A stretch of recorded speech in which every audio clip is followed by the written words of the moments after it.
Hi, everybody. I'm Lena with Helpful Goat Gaming. We're a small independent game design and game content creation community. And welcome to the last Pride themed game of this month. It's hosted by and featuring many of our LGBTQIA plus community members. And today we're playing Sexy Battle Wizards, which is GM'd by the amazing, lovely Chris, who has GM'd two of our other games, and she's been doing a fucking kick ass job. I'm so here for it. I just completely lost my train of thought. Right, okay, and before I pass this over to her, I have like a couple of real quick announcements to get through. So we have a bunch of exclamation mark commands. So if you hit exclamation mark donate, that will take you to support the Trevor Project, which is a national organization that you've hopefully heard about that supports LGBTQIA plus youth. It's focused on suicide prevention among people, and LGBTQIA youth face really disproportionate rates of suicide, homelessness, etc. So they're a really great one to support, but your money goes further at the local level. So if you want to donate to a local organization also, and you know a good one that supports LGBTQIA plus people or youth or anybody, then that would be awesome, and you should do that. Just support somebody. Um, exclamation mark merch supports the Trevor Project also because we are donating all of our money from all of our sales, all the money from the sales for our Pride merch at the end of the month. So you have a few days left to get to that and buy things, and we'll donate the money to the Trevor Project. And exclamation mark Discord takes you to our Discord where you can hang out with these amazing people and a bunch of other fucking amazing people. And it's how we organize things like this. So you get to play in things. Or you can play Fortnite with us or Jackbox or, other shit that we play. So join our fucking Discord. And then last but not least, we're doing a giveaway. We've done one for every Pride game this month. And this game, we are giving away a tabletop RPG charity bundle that supports trans people, and it was organized by @CatElm on Twitter. It has 75 games from 46 creators. I don't actually know what the games are in it because I haven't looked, but I'm sure they're amazing. So you should enter our giveaway. To enter, you need to be a follower and then use the command exclamation mark giveaway, and we will announce the winner of the giveaway at the end of the stream. So stick around for that. I think we'll be on for a little less than, well, maybe around 4 hours today. So you can stay for 4 hours if you want to win this. It's really cool. You should enter. That's everything. So Chris, do you want to take over things now? Sure. Yeah. So even if you can't hold out for 4 hours, go take a break and come back, but definitely be here for the end because these guys are gonna have a lot of fun, I hope, because I am very excited to play Sexy Battle Wizards with these fantastic people. Sexy Battle Winner with blah, blah, blah. Sexy Battle Wizards is written by Grant Howitt. And I just kind of want to give a little heads up on what that is. So I'm going to read you the little blurb for the game so you kind of have an idea. Uh, the Sexy Battle Wizards. They are a member of College Errant, an organization based in a magical flying castle that roves the land looking to avert arcane disasters and fight injustice. You have precisely zero authority in doing this. The cops hate you, and you are wanted in several counties for collateral damage caused while saving the world. And so now I'm going to introduce you to those that are wreaking havoc and stopping injustice. And I will start to my one side. I don't know. I'm not looking at the overlay. Also, So can't even like see where your hands are pointed I because of know, the like, cropping. it's a thing. So I will go this way, and I don't know who that is. I'm Oh, looking over there. oh, Anyone? Me, Sam. so Sam. Okay, it's Yeah, me. All I right, had to yeah, wait for the delay. yeah, the yeah. delay on the stream. I was like, I don't know. Oh, off to a great start, everyone. All right, so hi y'all. My name's Sam. I go by he, him, his pronouns. But tonight slash today, depending on your time zone, I am playing the elegant, ethereal, and graceful Awesome, who goes by they, them, or any pronouns whatsoever. And I guess we're not doing character descriptions yet, but yeah, so my character is awesome, literally and figuratively. And I'm gonna pass down to Me. Nyx. Yep. All right. So my name is Nyx. This yeah. Let's see. Playing the Legacy Battle Wizards. I am playing Avarice the Planeswalker. In an impeccable, pristine style. And yeah, don't know what else to go off on here, but I'm excited to play. I played in the last Pride game we had, and I'm excited to play this one. And then Glina is this way. I think you're right. Yeah. Okay. Yeah. Cool. Hi. I already said I'm Lena, but I'm still Lena. My pronouns are she, her, hers, and today, whatever time it is, I'm playing Clarity Rosewood, whose pronouns are also she, her, hers.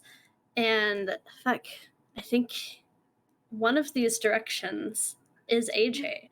So I'm pointing to AJ, but I might not actually be. But introduce yourself, AJ. Hi, I'm AJ. I need to not forget to unmute myself because I'm silly like that. Happy Pride Month, y'all. My character's name is Therion Alfred. And I am a dangerous rebel with a cool jacket. I swing around my giant, large, and in charge Doomglaive, and very excited to play. Pride games are always a joy, and I always get a laugh and a kick. So hopefully everyone enjoys. I'll pass on to Mag. Hi, T. Yeah, that's me. Hello, it's me. My name is Elise. My pronouns are she, her, hers. My handle in Twitch and Discord is Magpiety, so you can find me there too. Also, I just got a dual factor authentication for work things pop up, so I'm going to close that real quick. Also, your microphone's a little far away from your face again. Oh God, okay, I'm sorry. Is that better? Is this good? Yes. Okay. It's like so close to my okay. Yes. So Elise, she, her, hers, also dreamy. As you can see. Yeah, so dreamy actually. And I am playing Penelope Alai, the amazing wizard, as many of us are just absolutely so beautiful with the muscles. So many muscles. And Penelope's pronouns are she, her, hers, as well. Fantastic. And I am so very excited to play with all of you. Real quick, I just want to point out, and I want to make sure that this is understood to the bone to everybody who is watching, listening, or will do so at a later time. We are playing sexy battle wizards. Now, what makes them sexy, you ask? I just want to put out there so that it is put in your brains forever that sexy is an attitude and a state of mind. It is nothing to do with an outward look, a body type, or what you're wearing. You know, like it should be in real life, but we tend to forget. So I mean, it just can wanna be make what you're sure. wearing. It can be, but most importantly, it is that attitude and state of mind. Now, before we actually get into gameplay, our wonderful, fantastic Chelsea has written us a poem. And would any of you who normally read or someone who's never read before want to read one? I did put it in our Discord chat if you need to pull it up. I can read it.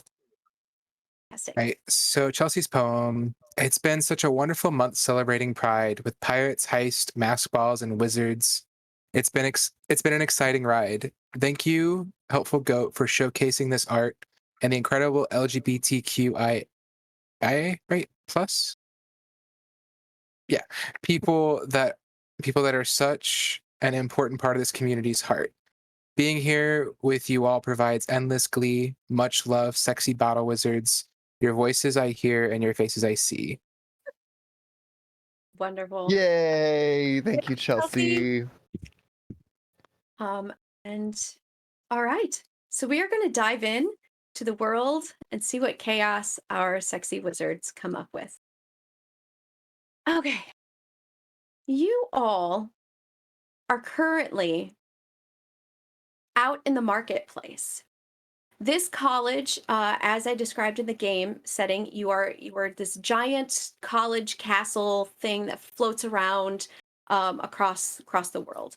But the actual college itself, it's full of boutiques and some haberdasheries. There's some bakeries. There's obviously some classrooms. There's some gyms for you to practice your battle techniques. There are fields for you to do your wizardry stuff. But on this actual day, you guys are out helping clean and get the place ready for an upcoming visit from the Monarch of Summer. She is a super sexy Fae Queen, and her companions are coming to celebrate the summer solstice celebration. And you guys are hosting this year. Unfortunately, there was a pretty messy cloud battle that took place yesterday, and so everything is kind of in disarray. So the five of you, I had to count, the five of you are out currently in the marketplace, just kind of helping where needs to be helped picking everything up. And so as you guys are out doing that, why don't you each take a quick moment and describe what your character looks like? Okay, I'll jump in. So Penelope, Penelope is tall and just thick, just so gloriously thick. And like Penelope wears like very standard wizard robes, but just has the most like divine tit window cut out of her wizard robes. Nobody can rock a tit window the way that Penelope can rock a tit window. I'm sorry, Sam. Awesome can't compete on this. Now, Awesome has some interesting things that can be competed in tit regard, but the tit window is Penelope's domain. Okay, goddess of the tit window. Under and she really like embraces the like wizard. Oh my god, Debbie, a tit window. You know, some like shirts and things have like the cutout where it's just like you can see cleavage, just the cutout of the cleavage area. That's a tit window. That's another word for it. I'm sure there's a much more. The tit window is That's the the American term. word. Yeah. Yeah, I don't know, but I call it a tit window. Yeah. So, yes, and she just she has short, cut, very short, like kind of curly hair that just is dyed all sorts of different colors. Currently, it is just like that kind of like dye, that like purple dye color that either you have to have like so much money to get it to look that good, or you have to have so much magic to get it to look that good. And I'll let you decide which one Penelope has. And yeah, you said we're out kind of like in a. Can you describe the setting again for me, Chris? Yeah, that you're in the marketplace, and in the marketplace there are little shops and boutiques, and there's bakeries and just all sorts of like fun, eclectic things that you guys are currently in the center of. Okay.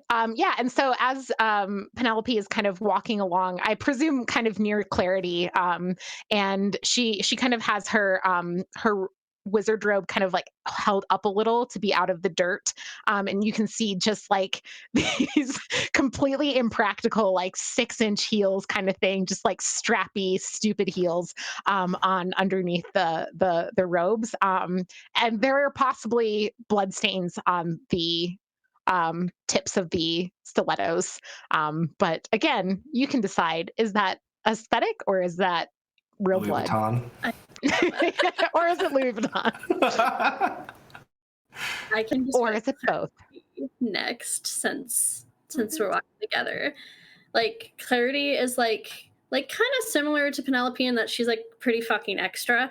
But she's short and curvy and chubby, and she's like a sports goth, right? So she's wearing like a crop top. That's what those are called. A crop top that's just black and lacy, and then black leggings, and then black combat boots. And she's it's not really a proper wizard robe. It's like this lacy black coat thing that's definitely like not like dress code specific, but people let her get away with it.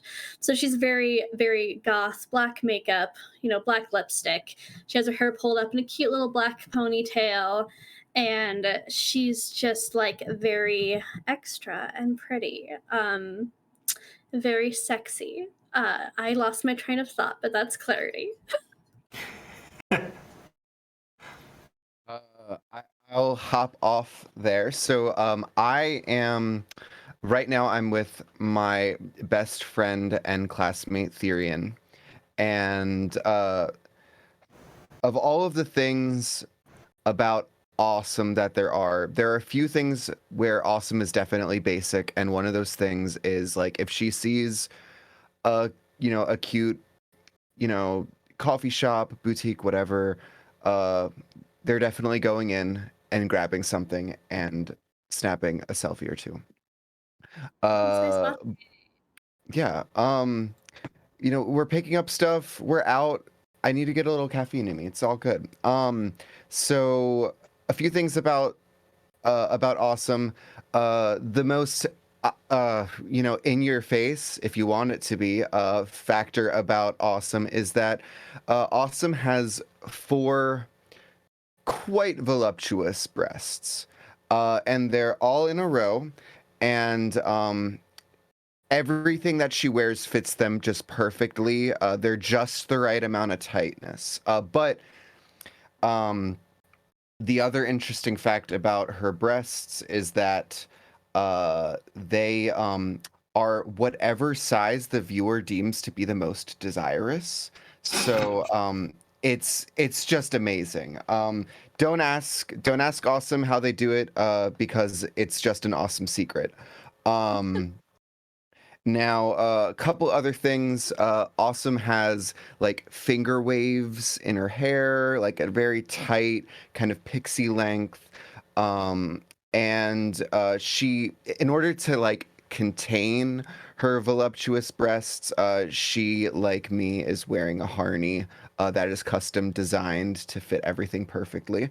And I mean, she probably has a wizard robe, but I don't know when the last time she wore it was. Or at least how they want Awesome to wear it. Awesome is awesome. She does what she wants. But yeah. So that's Awesome, everyone.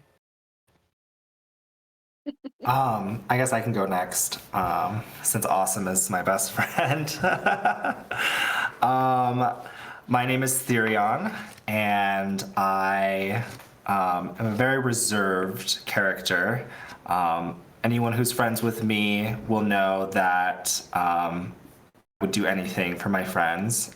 It's very hard to become my friend, but once you do, it's 2 peas in a pod, or I'll basically do anything for you. Therion is 6 foot tall, lean, and he is very thrifty. So he hasn't purchased any clothes for himself. He's not very vain.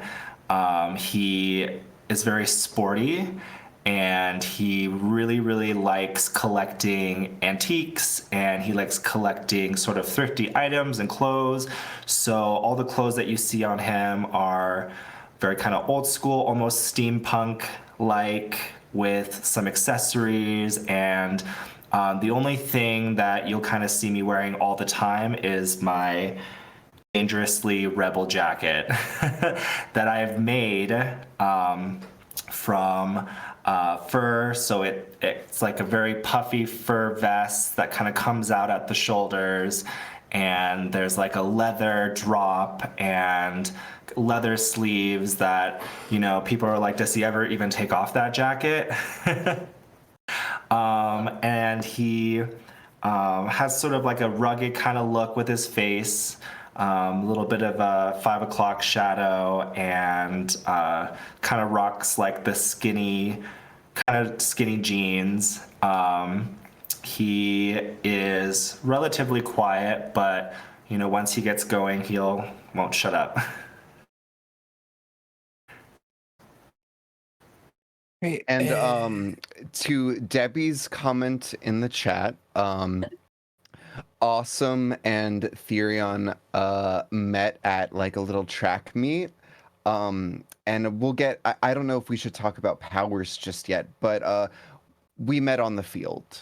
We'll put it that way.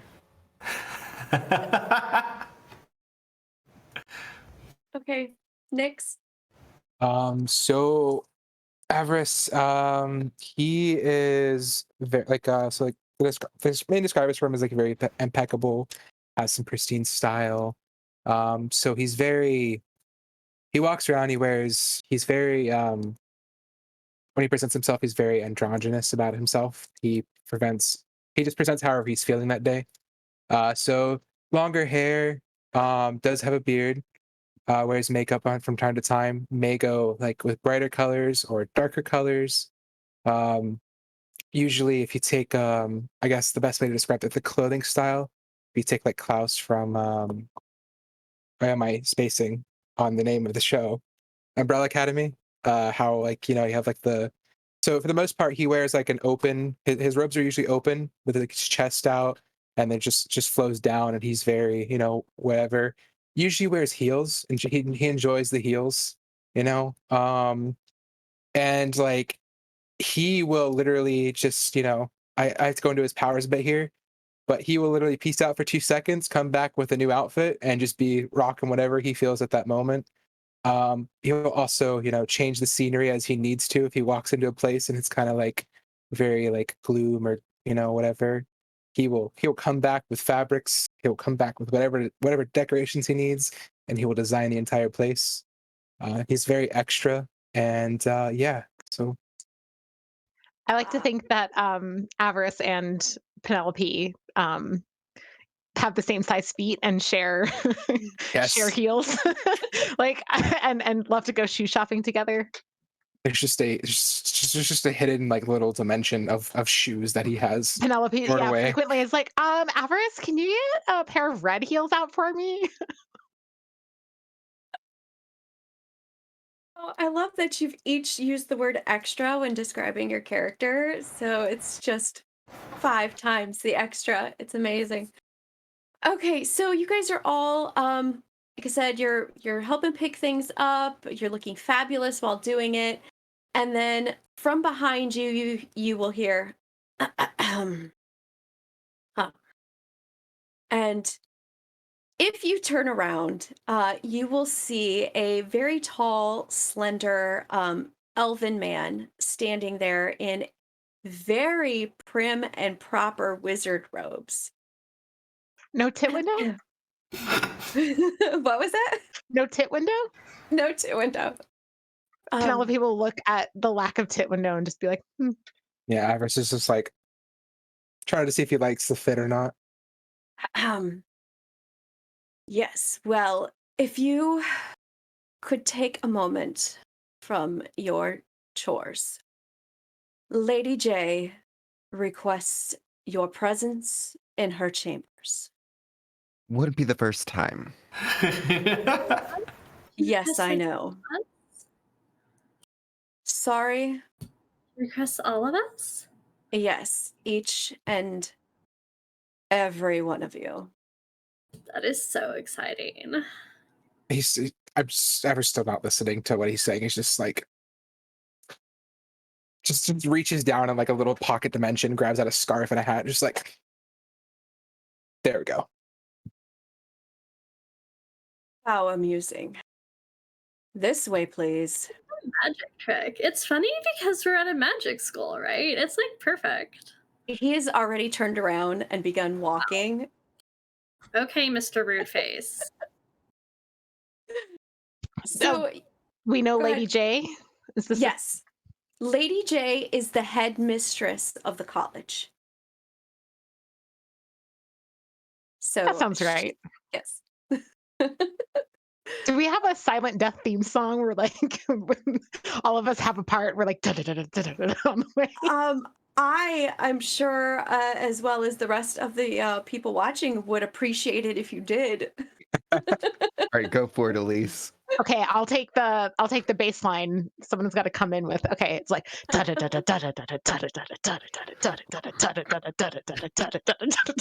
on.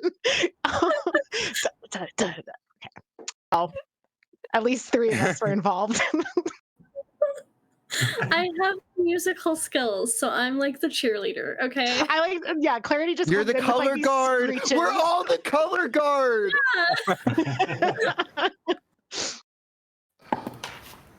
Okay, so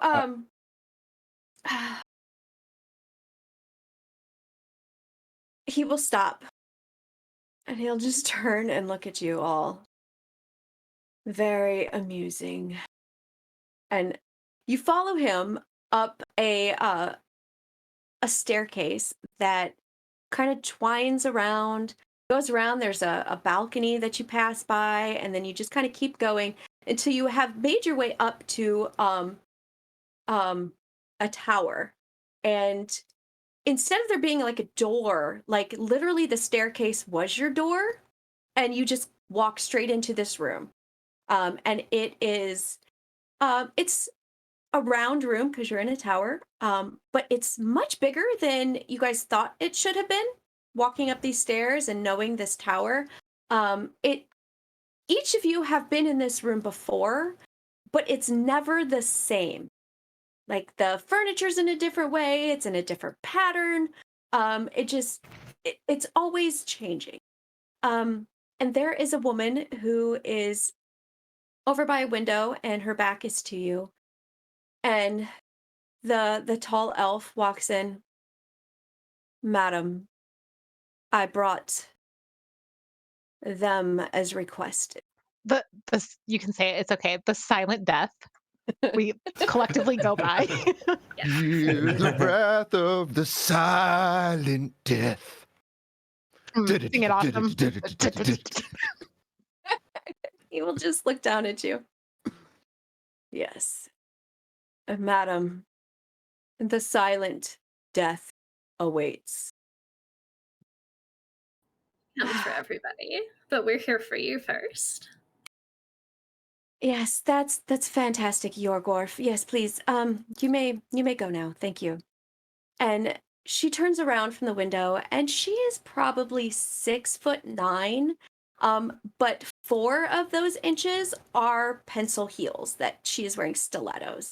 Excellent. And she is in a wizarding robe, but it is cut more like a evening gown. So instead of a tit window, she's got just that tit dip where it just comes all the way down to her navel. And her boobs are just like holding it in place. But it's actually made more out of leather and tulle and maybe just a little bit of like sequins. It screams. Chris, how did I you would reach have thought into my Sequins and mind leather and could go just so well on an make the evening perfect gown. woman for me? And she steps forward and she is using a cane, but it is a On little me? flexible. It resembles a riding crop. So and she stands there and she is oozing dominatrix vibes.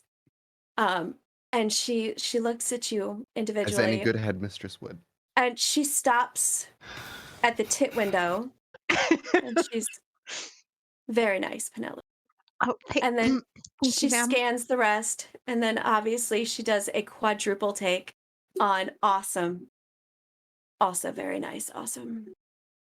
Yes. Well, Average has a latte. She's going. I high five awesome behind Clarity's back. as you all know, the Monarch of Summer is coming to visit for the summer solstice celebration. That's why you were all helping clean up, because that horrible cloud battle that took place yesterday, it really kind of messed things up. But what I need from you, and she takes the writing crop and she slams it on her desk, is I need a retrieval mission. The group that you guys have worked with before, the Hard Shafts, they were transporting the annoyingly magical Ottomans that were seized from the battle the other day. They were taking them down to the underneath.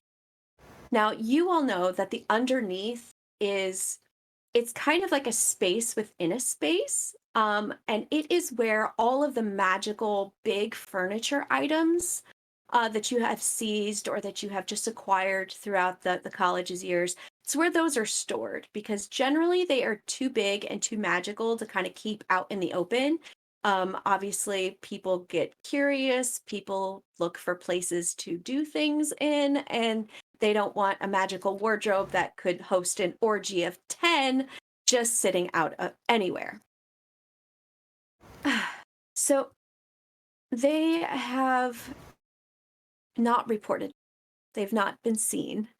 And I need to know what is happening down there. So the 5 of you have proven and done many wonderful things for me in the past.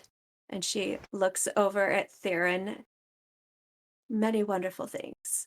I need you all to go on this little excursion and see if you can meet them. And if you can, I want you to make sure you let them know I am not pleased with this lack of communication.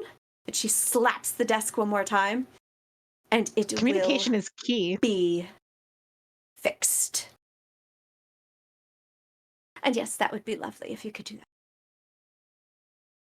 Any questions? Only let them know how disappointed you are in them. I am so very disappointed.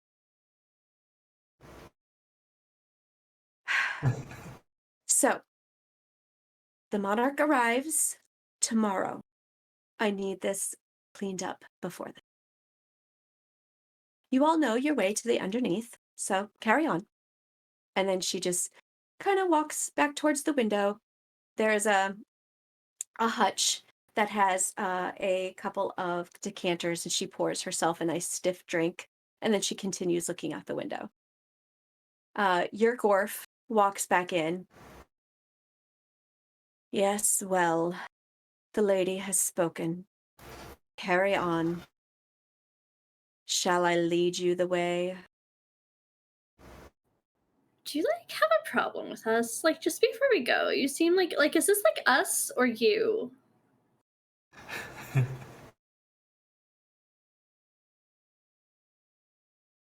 It's me. Sorry. You can hang out with us and we can cheer you up. You can come with us.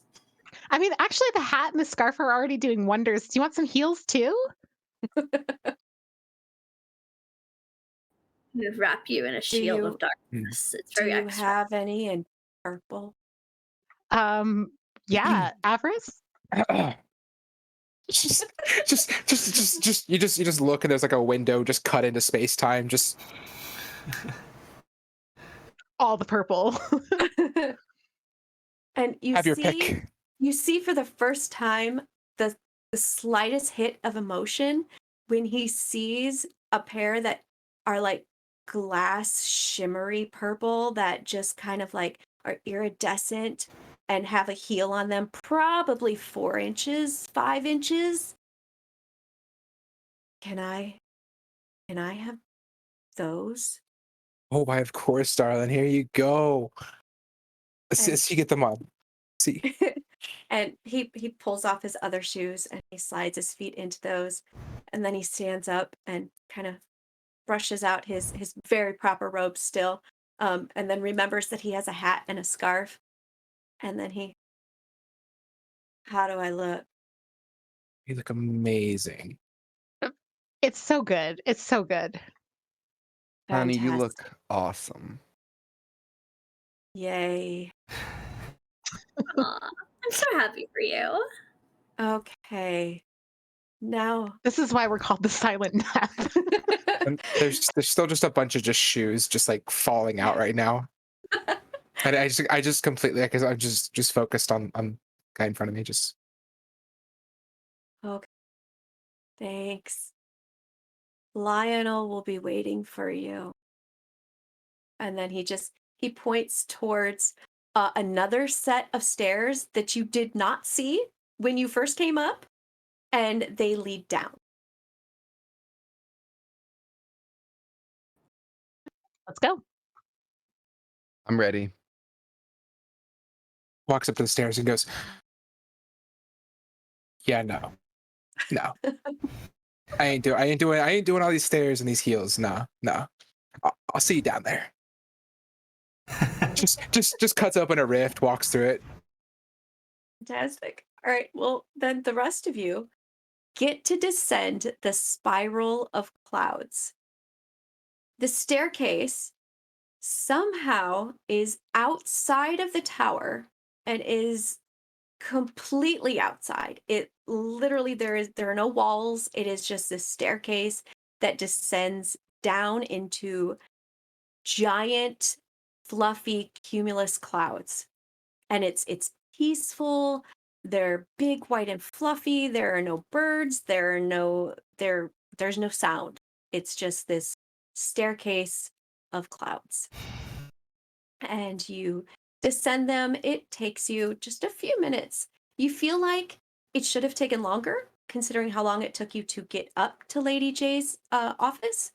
But very quickly, you find yourself on the landing of Hereness. And there before you, you see this very small, very chipper man. And he is standing there, and there before you is Lionel the Tame. And Cute. he's standing there next to it kind of looks on the ground is a circle. There are glyphs all around it, and it's big enough that it takes up pretty much the whole landing. So you would guess that probably, I don't know, maybe 5-6 people carrying big pieces of furniture could fit in here very comfortably. And Lionel looks at you. "Hey guys, how's it going up there?" Have you? Good. Yeah. Have you High been as a up there cloud. today? You know, Ye- everything's peachy keen when you're on cloud 9, hun. Oh, yeah, that'd be great. I never get to see the clouds. I'm here in the Hereness. Always. Everyone's What just is the Hereness like? The Hereness is literally this giant platform. There are some banisters that go around it. But then outside of it, it's instead of like anything, it's more like a twilight void. You can walk over to the banisters and look down, but you don't see anything. It's just this twilight void all around you. I think that's how I describe Awesome's tits. Twilight void. You can stare at them endlessly. I get it. It's fine. Love it. Lionel, how long have you been here? Oh, wow. I really don't know. Time passes differently down here. And so, I mean, I think I remember first coming here, but I don't remember ever leaving here. But it's okay. They bring me stuff all the time. And then What he kind of like stuff? opens up he opens up his robe, and he's got like pots and pans hanging from in here. There's some pocket watches, and then he opens his other one, and there's some forks and some very pretty ornate combs and brushes. And then he turns around, and behind him is a cabinet that has just all sorts of other odds and ends in it. Can you And- fit 10 people having an orgy in that cabinet? Just curious, because I've heard that about wardrobes. Not in this one, no. Just checking. Well, Lionel, what do you do down here? Oh, I'm in charge of taking, well, I don't take you. And he points at the circle. He goes, I'm in charge of sending you to the underneath. And then when you're done, I bring you back up. Sounds suspicious. We've probably met Lionel before then. Yeah. Okay, good. I love that this is like the first time we've ever like stopped to be like, Lionel, are you okay? Maybe this is the first time we've all gone as a party, and then it took us to all be there at the same time to realize that something's just kind of. Is Lionel always like this? Yes. Okay. So I've now Lionel a changed drunk? outfits. What? Is Lionel a drunk? Yes. I mean, you guys have always had your suspicion. I mean, what exactly else does he do down there? That cabinet, yeah, no less. Yes. So Avarice got some ideas from the headmistress, and is now in like some dominatrix attire, like with black heels and black leather and stuff. Is just chilling. He changed outfits again. Still covered though, not like he still has his robes on, just more dark themed. Lionel, are you here because you want to be or because you have to be?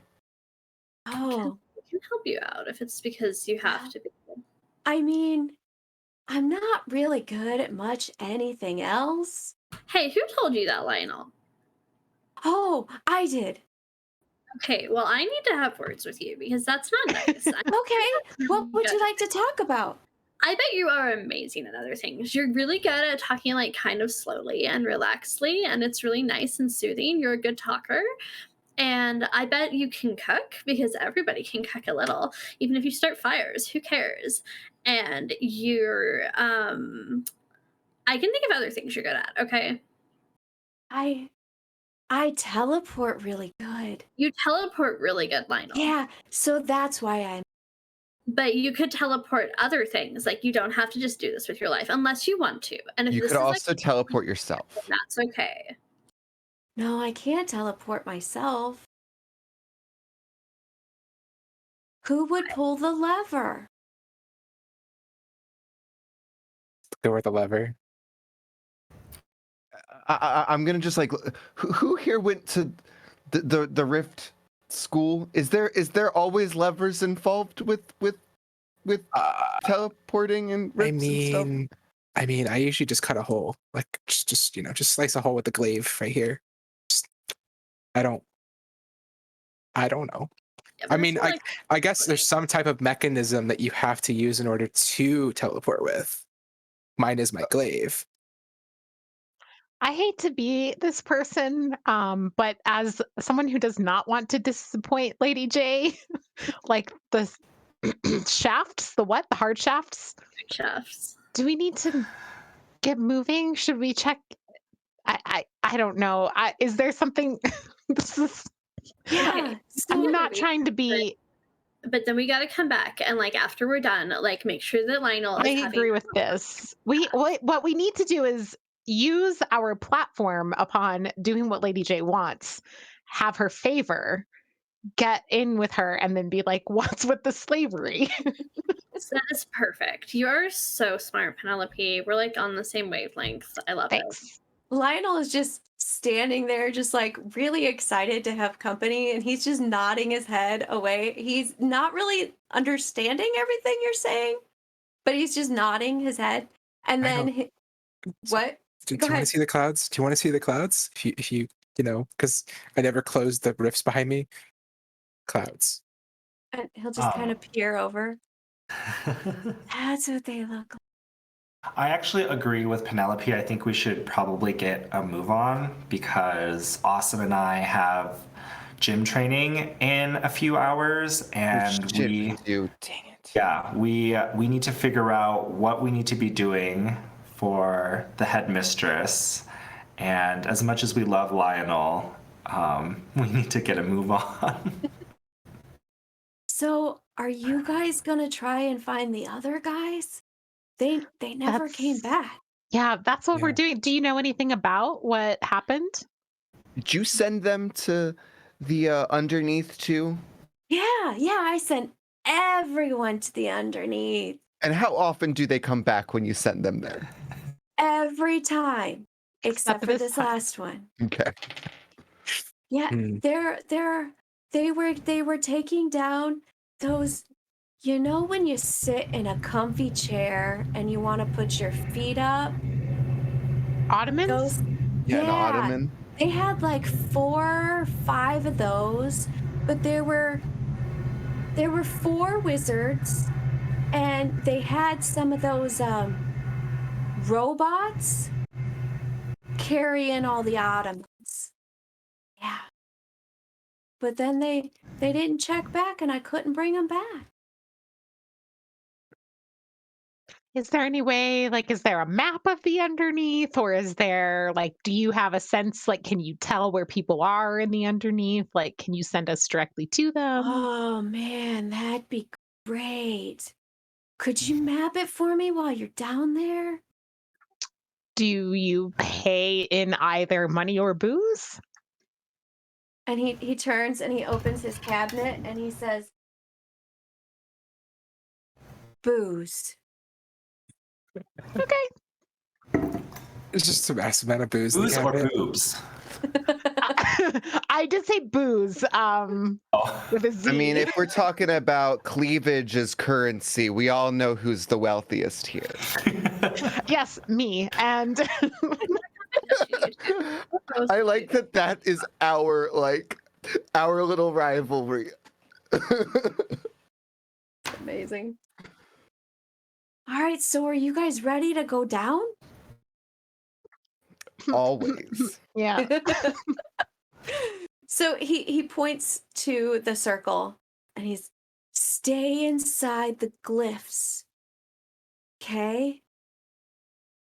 And then as you guys all get situated in there, you see this lever pop up out of the ground. And he grabs a hold of it and he's like, "Ready?" And he pulls down and he doesn't wait to hear if you're ready or not. He just pulls down on the lever. Ken Clarity and I have a long-standing tradition of doing magic girl transformation dances when we get teleported places. Yes, that is perfect. Like Sailor Moon-esque. Yes, like we're like holding hands and like doing a spin and like lift off the ground and things. I love It's it. so good. You have to describe it upon landing, though. So when he pulls the lever, immediately you see on the ground around you the glyphs light up, and then the light gets brighter and brighter, and then it just all around you shoots straight up, and then you guys are kind of like encircled in this iridescent bluish grayish light. And then you see that, and then all of a sudden you feel very weightless because you are now floating downwards. And it's that same light circles you all the way down, and you can kind of move around. You float back. It's like zero gravity in here, and but don't touch the light. You do hear some faint like electricity coming from it. So you're fairly certain, and you would know from previous trips down to not touch the light. And then all of a sudden, your feet connect with solid matter. And then the light that's surrounding you dissipates. And then you see mist. You know you're on solid ground, but you can't really tell what the ground is. And you're just surrounded by mist. But in the mist are various pieces of furniture.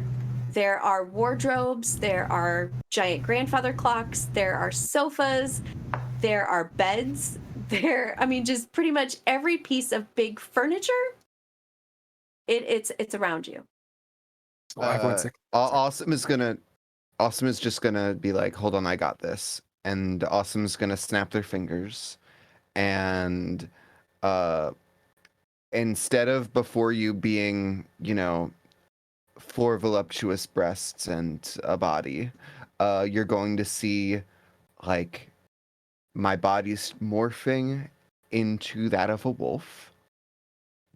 And I kind of get the sense that like in this world, like there's different kinds of magic. What is like the thing that, I mean, we're seeking out these magical ottomans, right? So like what is their like magical ability? What is it that they do? Okay, you guys were not on that retrieval squad, so you are not certain what the magic is for these ottomans. You know that they went down, but you're basically searching for the wizards that took them down. Okay. And they were the last people to be down here, right? Yes. All right, so in my wolf-like form, can I try to like smell out the the most recent scent of a living being down here? Yeah, sure. I would say for that wizard, you'd have to roll a wizard Okay. because Well, you're using your school there. I'm using my school. This is true. All right, so I get 1 good old D6 for this. And I got a 6. Oh crap. Okay, fantastic. So you smell there was 4 other wizards down here. And with the fact that you rolled the 6, I'm gonna say that you can smell that their pheromones there were very heightened. They were very either excited or nervous or scared. Something got their smell very heightened. Mm. And you smell something else, but you are uncertain what that smell is because you have not smelled it before. It smells magical, but you're not certain of what the magic is. Okay. So, and something else magical. And do I get a sense of like direction and like Yeah, definitely. I'm gonna say you sense that it is in front of you. Probably I suck at distance, so we're just gonna say 30 yards in front of you. Is where like the height of this took place. all right, and so you're gonna see Awesome like duck down on her front paws and like tail's gonna start wagging as like a sign that, oh hey, it's time to go. I'm onto something. What did you Uh, find, girl? Hmm, girl? What's like a good like gender neutral pronoun for dogs, but not girl or boy? Buddy, Buddy. What pal. did you find, buddy? So like something in the well. Ruff. No, uh, like I'm gonna kind of like snarl a bit and like cock my head towards the direction that I was sniffing from. And the snarl is like not like I'm like horrified or like enraged in battle. It's like kind of like a middle snarl, like be cautious, but also go this way. Okay. So I think we need to be really careful. So everybody remember, like I have my like void shield, so I can just wrap us all in the void if I need to, and we'll be okay. All right, and I'm gonna go that 30 yards in whatever direction in front of me to that smell, that Okay. smelly smell. If Smell.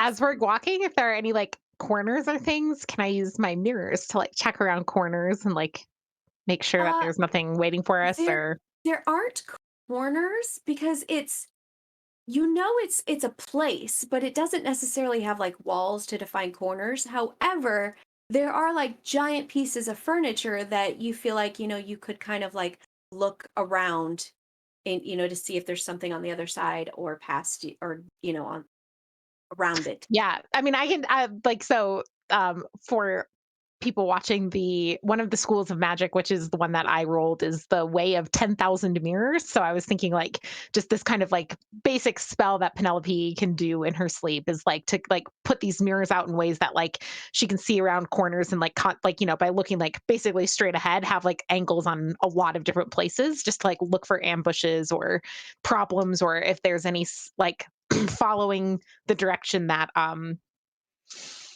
Awesome is taking us, like trying to see ahead a little bit. Okay. Um, you with the mirrors, you don't see like any figures or people, but you will see that there are pieces of furniture that are no longer standing upright. Okay. In a way that like suggests to me that they've been overturned recently, maybe. Yes. Okay, I'll point them out. I'll be like, it looks like up ahead we have a few, like a site of a struggle or something, some kind of problem, overturned furniture, things like that. Maybe that's where Awesome is taking us. You're like super strong, Penelope, so I bet you can like keep us all safe while I use my void shield also. We've got this. I like twirl a void blade and like nod a little. All right. So are you guys all following Awesome as they lead you? Okay. So Awesome, you kind of gallop. Leader of Are the you pack. galloping? Are you galloping in to this 30 yards or are you cautiously walking? It's like I'm doing like a cautious trot. Like I'm not going slowly, but I'm also not like making. I'm not going fast as to make noise. Okay.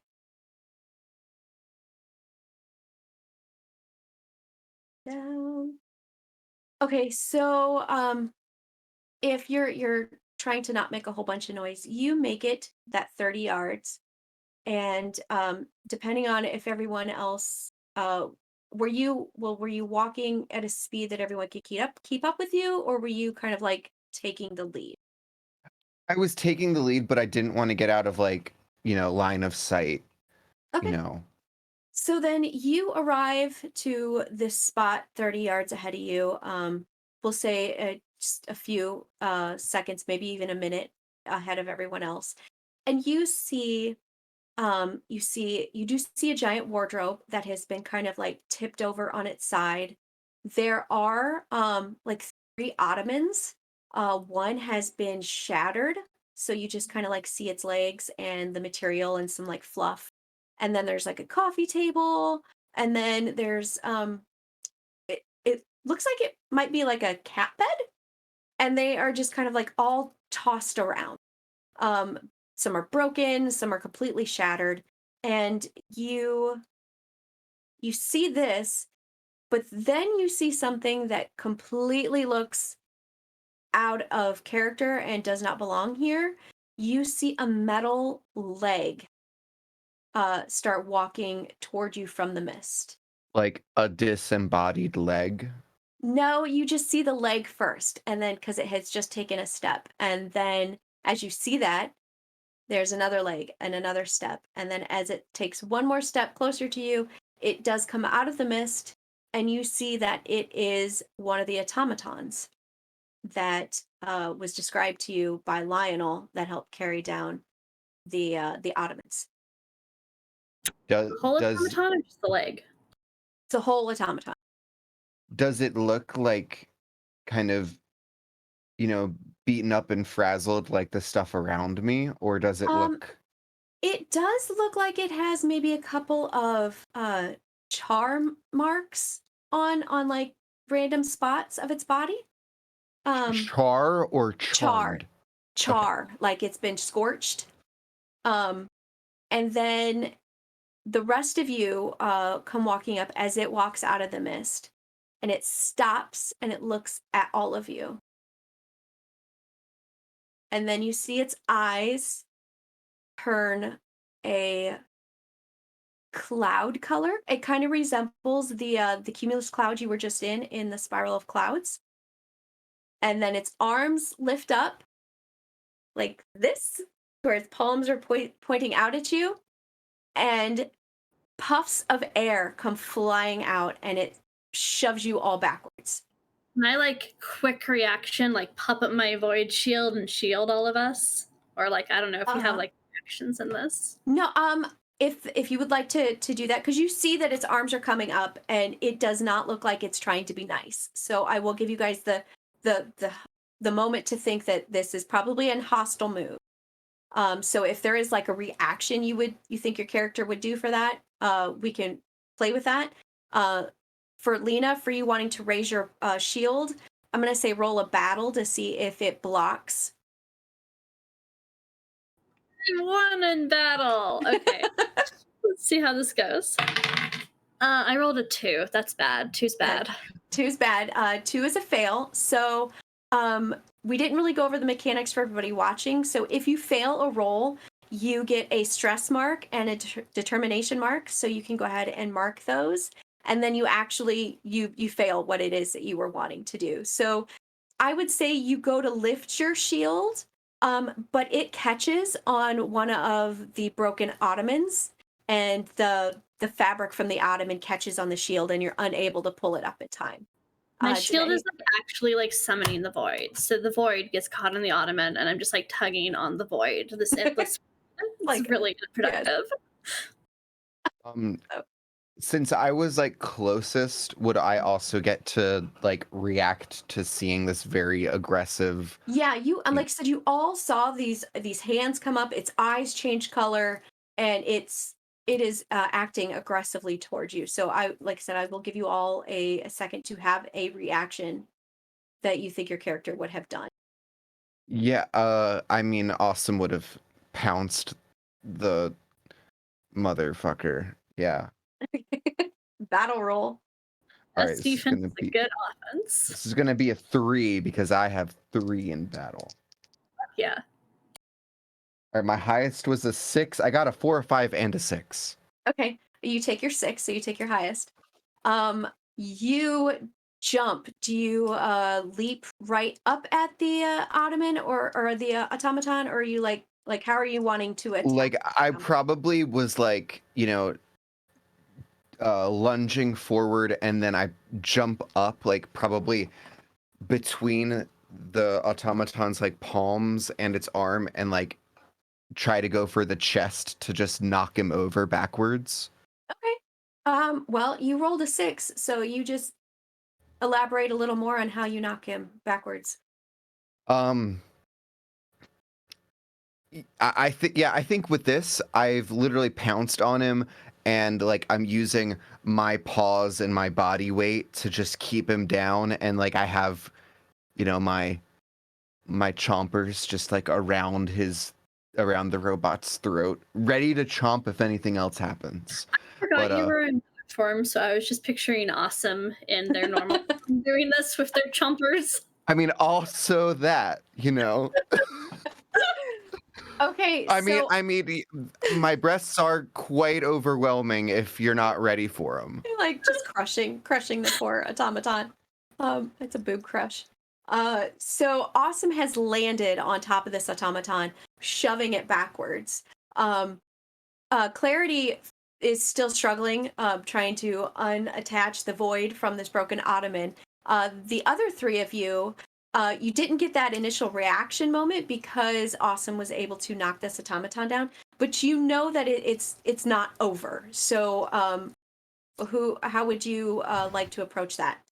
Well, since Awesome is my best friend, I was very worried that he or she or they are doing this all by themselves. So I summon my Doomglaive and I swiftly run towards this automaton and Awesome to try to help.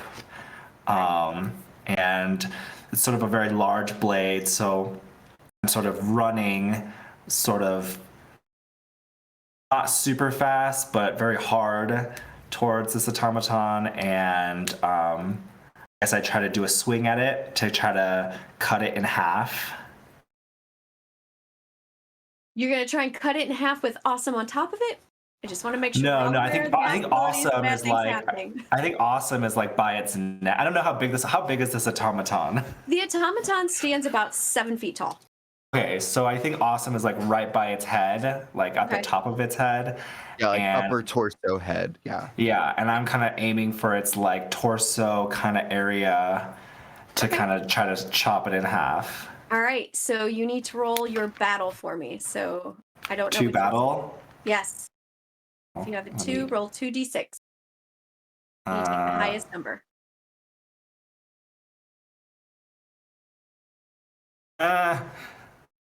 Got 2 6s. 2 6s? Okay, fantastic. Describe to us how exactly when you come flying up with your glaive out, how do you hit this automaton? So it's like a very large, like this glaive is like as long as I am, and it's probably like 16 inches thick, and it like emits like this dark glow, almost like mist off of it. It's like hot and throbbing. No, it's very big, and it's like it actually almost emits a heat to it because it's like hot Okay. doomy blade. And it takes a second for me to lift it above my shoulder, and then once it kind of gets up to like the pinnacle, stance, I kind of just really like hammer it down into the robot, and it just like splits it in half. Like, this sounds really sexual, Amore. I thought it was intentional. I was I'm here for all of this. It's okay, That's And I just like split it in half, and I don't know what's in the automaton, but I'm assuming there's like oil and stuff inside of it, and it just like spews out of this automaton. Maybe it splatters on people. I don't know. Maybe it's. I'm actually really not trying to make this sound sexual. That's called a double entendre, and I think you've quadrupled your entendres is what you've done. But yeah, I'll take over. So yes, there is oil and such, and it does splatter out because you cut it across it, which means it splatters on you, and awesome.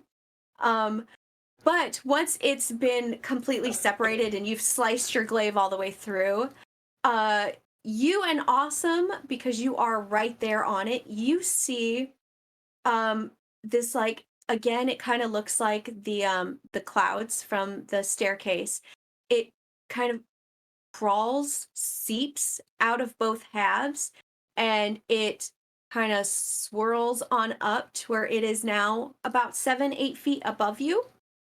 And without giving you guys a second to react, it kind of like explodes in this puff of air, and it knocks everybody down. There's no reaction time for this one. It knocks you on your asses. Penelope, actually, you get knocked into the wardrobe that is just behind you. And then as it knocks you on your asses, I'm going to say, Clarity, you are done pulling with your void, and you've got it separated, and you look up in time to see that cloud just go flying off to the left, and it has taken off. So you guys are all on your asses. Penelope, you have bumped into a wardrobe, and you hear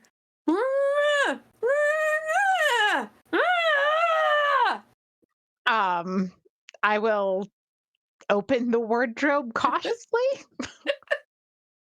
Okay, as you open the wardrobe, you see this very disheveled wizard come tumbling out.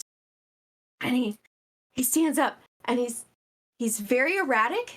He's very nervous, and he sees you all, and he kind of like straightens out the wrinkles in his wizard robes, and he's like, I didn't think I'd ever make it out of there. Did you guys see it? Did it get you? Did you? No, it obviously didn't get you because you're standing here and you let me out. Do we Is he know hot? him? Is he a member of? Is he hot? And do we know him? Is he a member of the Hard Shafts? You do know him. You know him as Merker, and you know that he is the one who actually makes the automatons. He is sexy. Like everyone in the college is sexy. He has this strangeness about him, though, that kind of gives off a very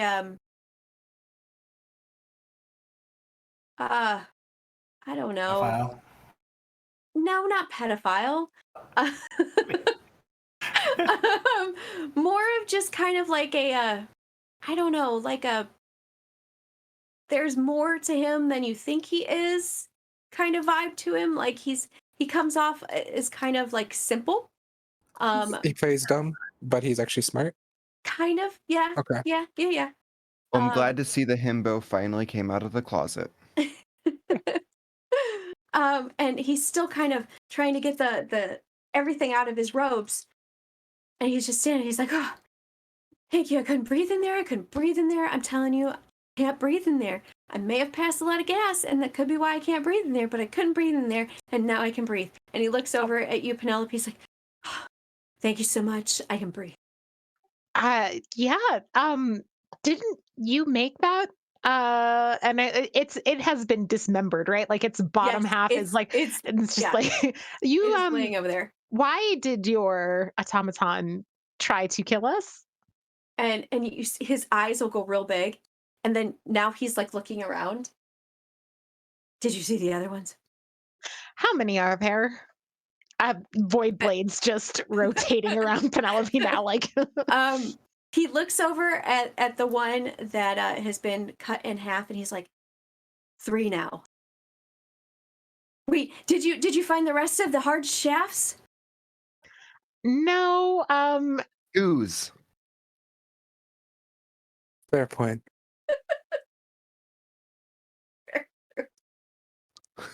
I didn't hear We've you. encountered a few hard shafts throughout our journey thus far. Have we? Like, what hard shafts? I don't think we found any hard shafts. I try to avoid them as a rule. I'm okay with hard The shafts, shaft. but I'm also okay with like not hard shafts. You know, everything's kind of good. Yeah. Yeah, that's really great. And so he's How like, do you feel about silent? no, he like death? looks. He's looking under things, and he's like, they've got to be around here somewhere. Do you think they're locked in wardrobes like you are? Do they need help coming out of closet like you?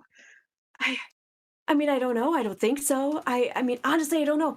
We were carrying, and he points over at the ottomans that are just kind of like now completely in disarray because that giant poof of smoke moved everything. He's like, we had to bring those down, and we brought them down, and we made it here, and then I don't know, man. It was just like all of a sudden, my automatons, they bit the hand that feeds them. Like literally, like they literally just all of a sudden bit you.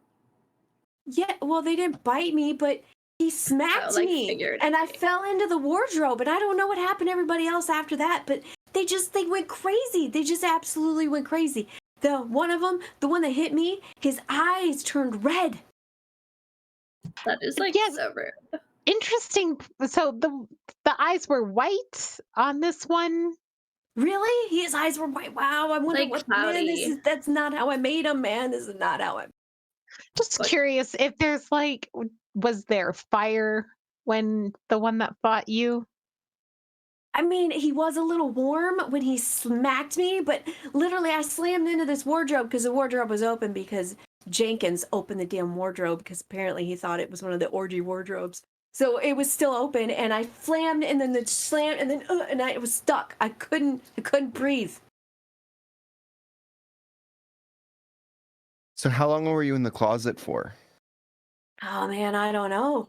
You know, time's weird down here. Mhm. Lady J is very disappointed with all of you. Oh, and you'll just see him kind of trumble. It's But just that's the kind of best. like a fun thing. Did she what? right? Oh, yeah, she did whip the desk several times, She actually. did. It was Mhm. thrilling and terrifying. Yeah, it was something. It was really something. He's kind of trembling now. And I mean, we gotta let her know it wasn't my fault. I mean, it wasn't my fault, man. It was. Okay, how do It was. we find the does I, Penelope, am great at void blades. Who might is anyone great at tracking people down? I mean, we've already seen awesome. Do you have anything that smells like The what heart was shafts. I mean, I could Jenkins or other hard I could try to smell the automaton and make sure, we're not getting close to one of those. But the automaton is covered in its own fluid. Oh. I mean, I'm We covered don't- in that automaton's fluid, so Do we think Yeah. that all the automatons will smell the same? Like, I mean, you can ask Merker, and he would tell you that. I mean, they are made out of the same material. They all traveled together. But he's not 100% certain that the metal that they're made out of like holds smells. But Clarity, you did see that puff of smoke did go in a particular direction too. So you don't, I mean, you can do with that as you would.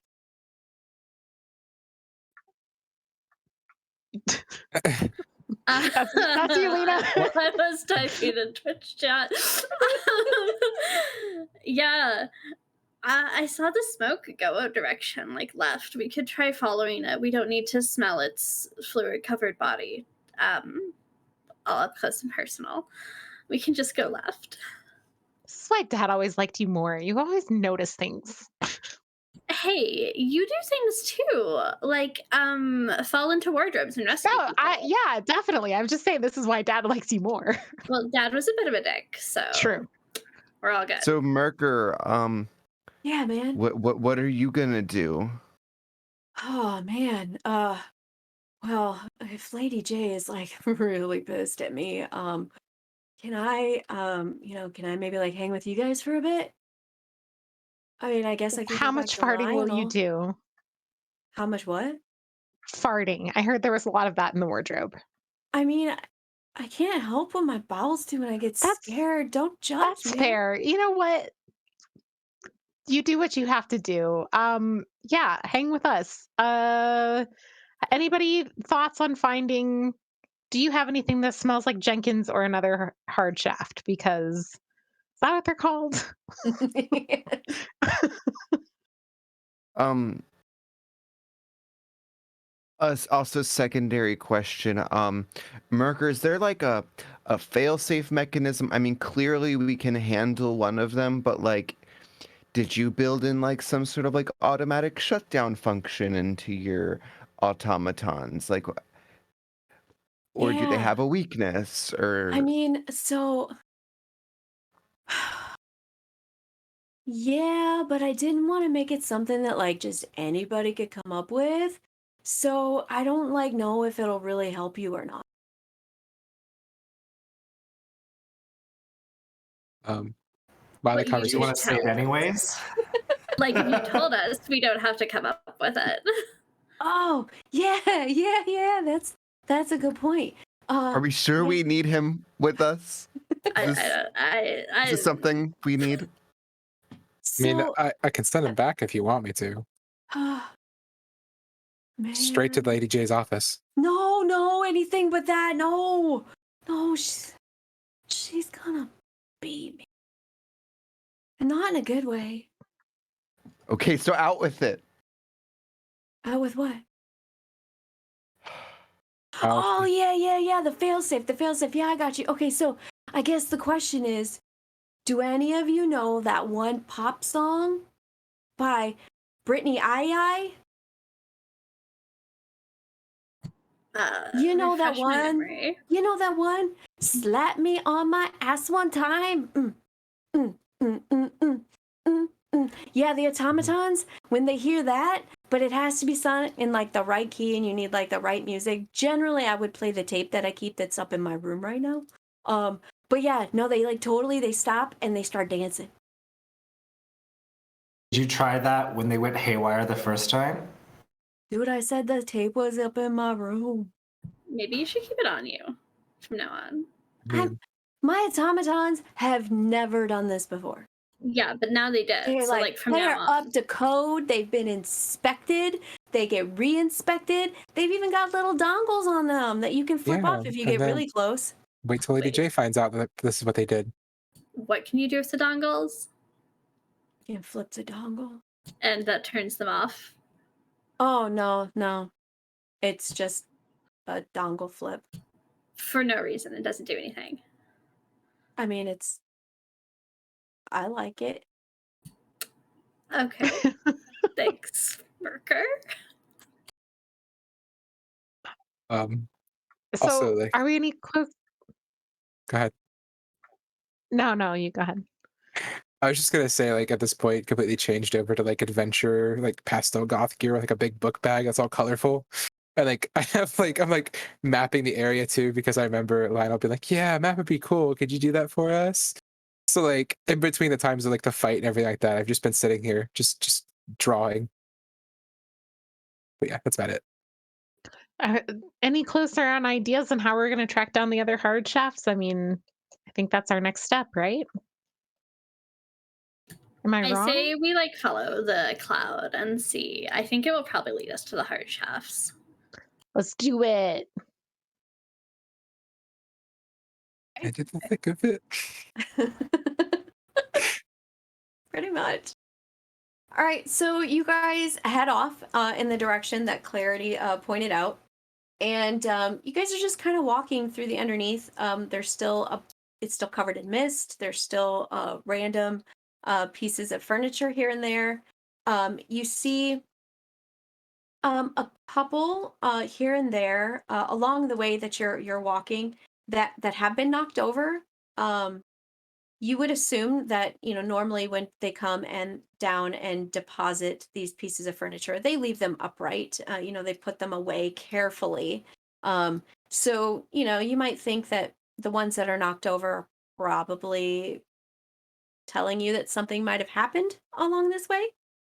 Yeah. Knowing now that we found Merker in a wardrobe, Penelope is going to just use her very strong lungs, opera singer style, just kind of like shouting their names.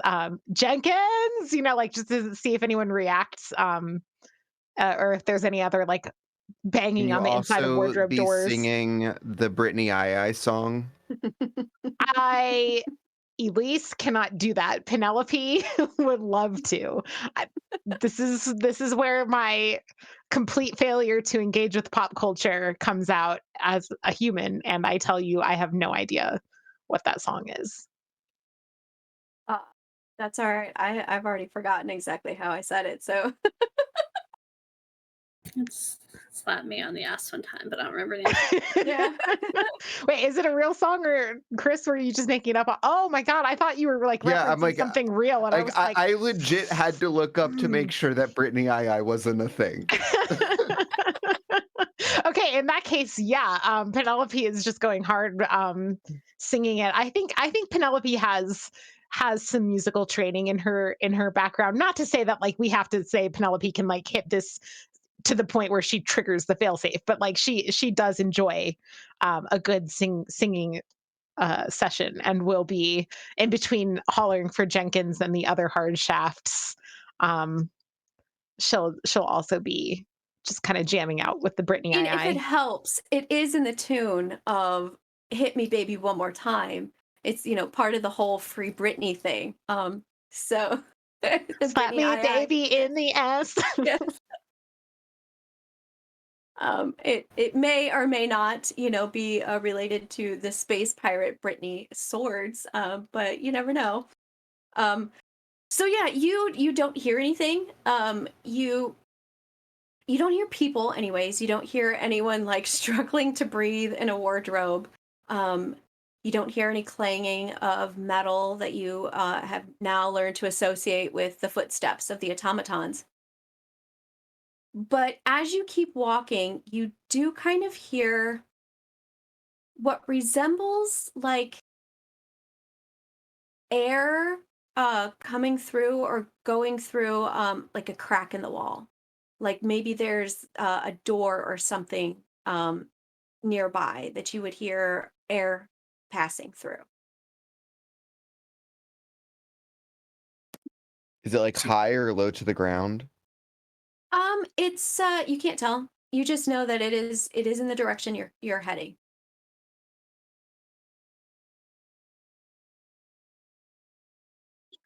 Let's. It maybe through the door because no one's answering my summons, and I don't know why anyone wouldn't. I know Honestly, you're yelling so loud. And you're singing so beautifully. It's gorgeous. Thank you. God, I love this group. We're so supportive. Does it sound like the air is like going away, like if it's being like pulled through away from us, like through the door, or is it coming through the door towards us, like out into this room? I don't know if we're able to Um, tell that early, or if like, do we you feel a know, breeze or not? you don't feel a breeze, no. Okay. I'm glad you asked that because Chris was going to be like, "Yeah, I don't know what the sound difference of those are, so I can't even even Oh, I pretend." meant like if I like You hear the sound of air going through, but no, you don't actually feel like a breeze coming towards you. Mhm. oh, because what I was gonna ask was like I was gonna be like just open my book bag and I like find something like just because random stuff, like a little like can of like I guess like color like a smoke bomb, like the colored little Okay. smoke bombs. I just see if it like goes, like if it follows whatever trail would be. But if there's no breeze, I wouldn't have a reason to do it. So yeah, just gonna keep trucking along towards wherever I hear the sound. As you guys get closer, you hear it a little louder now, and it does sound like air is being sucked through, um, and it's pulling some of the mist, and so it's clearing up a bit more. And now you guys, there isn't a map of the underneath, but you guys have been down there enough to know that the underneath is all that it is. The only way in and the only way out is the teleporter that Lionel is in charge of. But as you guys keep walking, you now see a doorway. There's an actual wall and a door that you have never seen before. Put this on the map, Avarice. I think that Lionel will want to know. Also, would I notice like any interdimensional like energy coming from it, like hyperdimensional energy?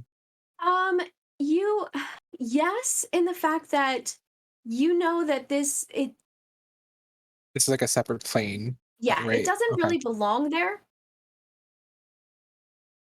This is this isn't right. Someone's been messing with this dimension. This does not belong here at all.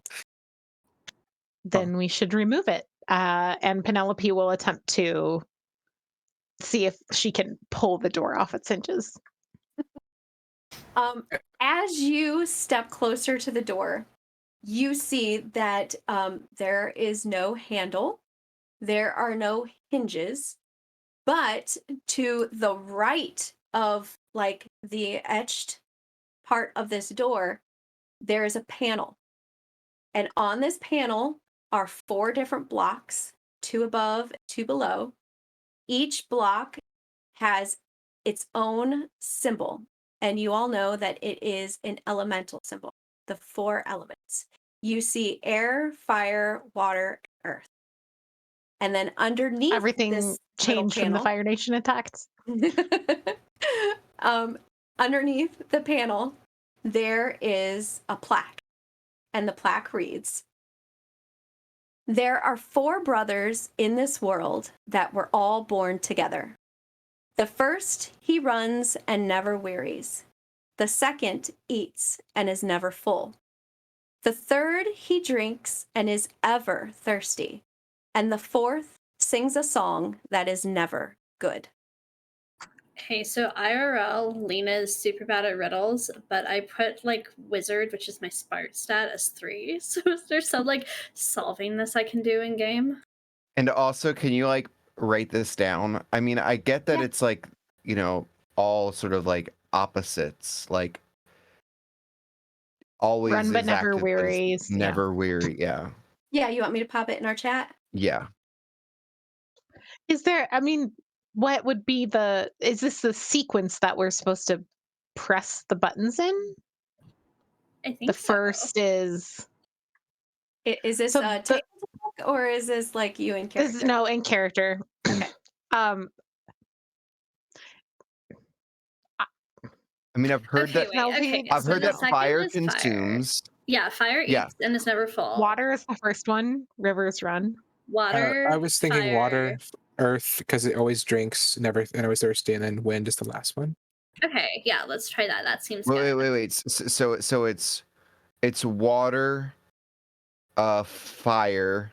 Mm-hmm. What is the third one? Earth drinks and is always thirsty. Like as in the Ground, earth, plants, always. No, wait. Like it just Wait, yeah. soaks water, like Mhm. rains, but it yeah. makes That's kind of like sense. how I got from this riddle. So And then air is the last one. I think so. It I has mean, to be because right. howling. can we read this riddle wind- again real quick? Oh, Yeah, wait, read it. hold on. Let me just You read have I this can again. read it out. Yeah. There are 4 brothers in this world that were all born together. The first he runs and never wearies. The second eats and is never full. The third he drinks and is ever thirsty. And the fourth sings a song that is never good. So my thought process was like water always runs and it always like it will always keep going. The fire, and then I just thought like earth in general, like earth magic, plants, everything involved in that, life, and then I guess when the wind blows, it sings a song. But yeah, but it's never good part. I mean, but it doesn't seem to fit anything else either. Right? It doesn't. I'm not Unless, sure. like, okay, like I'm doing like a stretch here, but like earthquakes are kind of like songs, and those aren't good. But it's probably air. I'm gonna. Can I possibly roll my wizard stat to see if I can like interact with the actual magic that is on, if there is any magic like on this door or in this area when it comes to dimensional things. So I'm gonna tell you something, and then you can decide if you still want to do that or not on whether or not you want to roll that.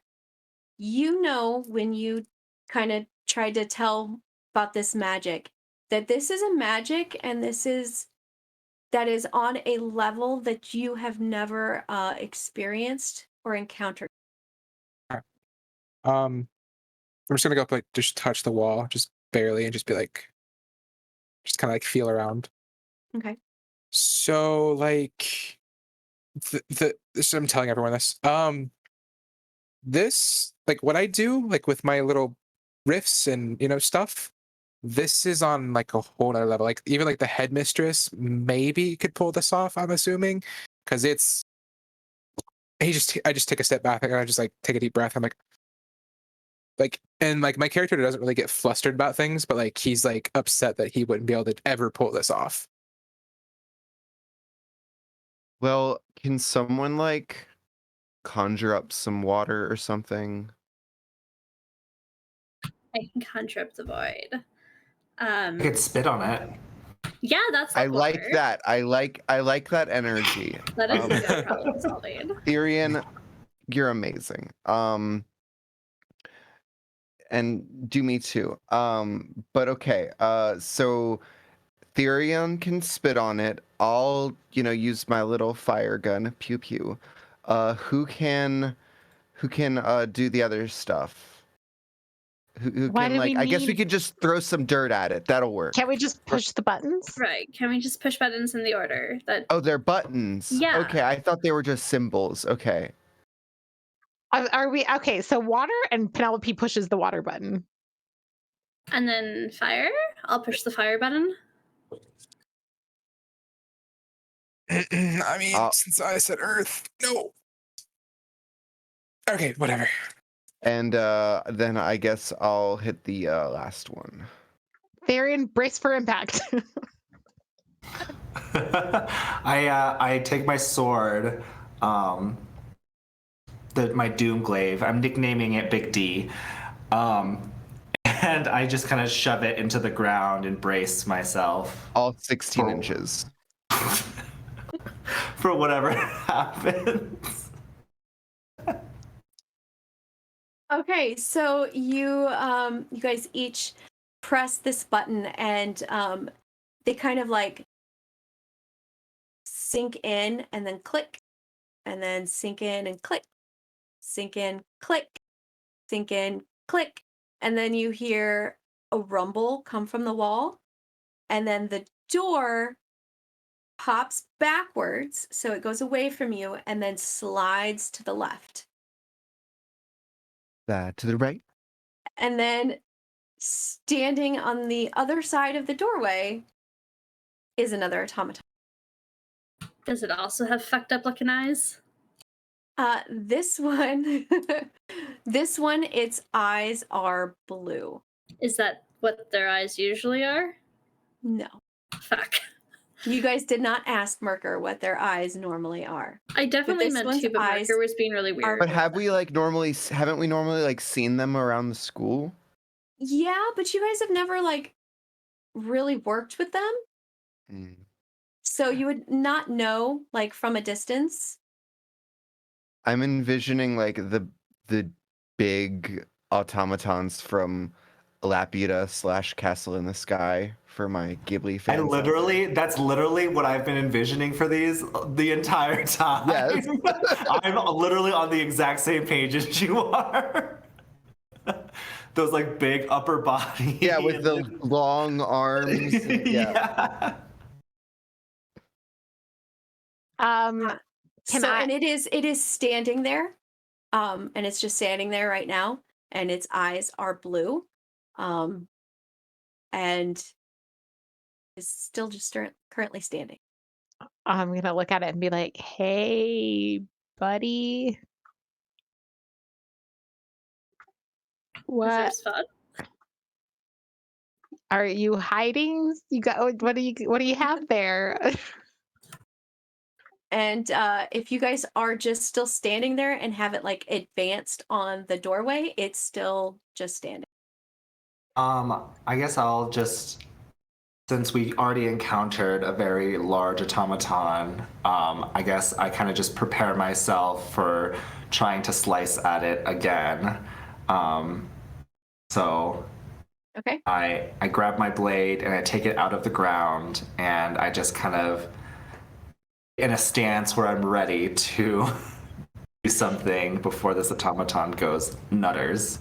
Okay, so since you made the first aggressive act as far as this is concerned, the automaton turns its head to you, and then it goes to raise its arm like the previous one did, and you see the palm of its hand open up, and you are now being shot at with fire hose strength a water cannon. Quick, Penelope, sing the song. I'll sing the song. I'm gonna do my level best to sing this song exactly like it's on the tape, as in key as possible. What role is that, Chris? We are going to say that that's a sexy role. Okay. Oh yeah, that is a 2d6. sexy role right All there. right, here we go. Slap me, baby, one more time. It's a 5. It's a 5. Okay, so with that one, let's see, what is that? You do succeed, but you also get a mark of stress. So in your little chart there.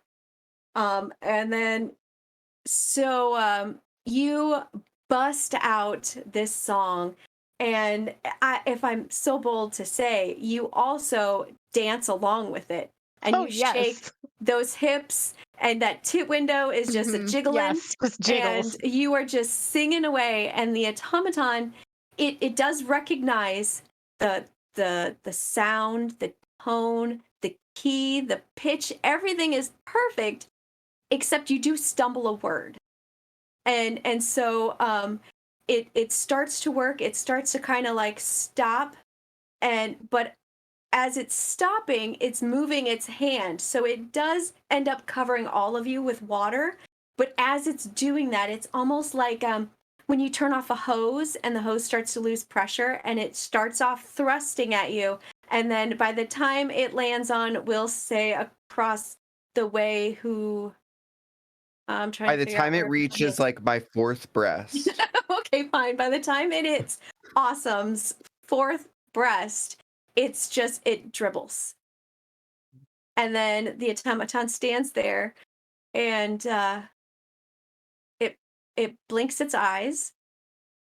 They're still blue, but it stops. And then if you are still singing, it also starts swaying. Yes. I'm swaying with it It now. like has no like rhythm or I mean like it's not articulated at all. It is just this giant metal thing going like this. And it will keep doing that as long as you keep singing the song. Yep. I'm just gonna Or you have to destroy it. yeah. Yeah, I'm gonna like look around, like my eyes wide, just still singing, still jiggling, but just like wide eyes at everybody, like So trying to, as I sing, like mime that I would like everybody to attack it while it is slightly incapacitated. Has this water knocked us back, or was this just like a moisture of water on us? You got the brunt of the water because Okay. it did go after you because you were the aggressive one first. So it probably stepped you back a few steps. And then everybody else just kind of like eased up yeah. on. Not in the splash zone. Yeah. so so this is not the first time today that I have been this wet. But I think what Awesome is gonna do is Awesome is gonna conjure up a cockatiel, and I'm gonna like whisper, "Can you sing what she's singing?" And then I'm gonna have the cockatiel go fly over onto the shoulder of the automaton and emulate the voice of Penelope singing the Britney Eye song, "Slap Me, Baby, One More Time." Um, real life question, I guess would be I don't know that cockatiels can actually mimic speech like that. I have a cockatiel. I've seen some of them, like I've seen like kookaburras and I've seen cockatiels do voices.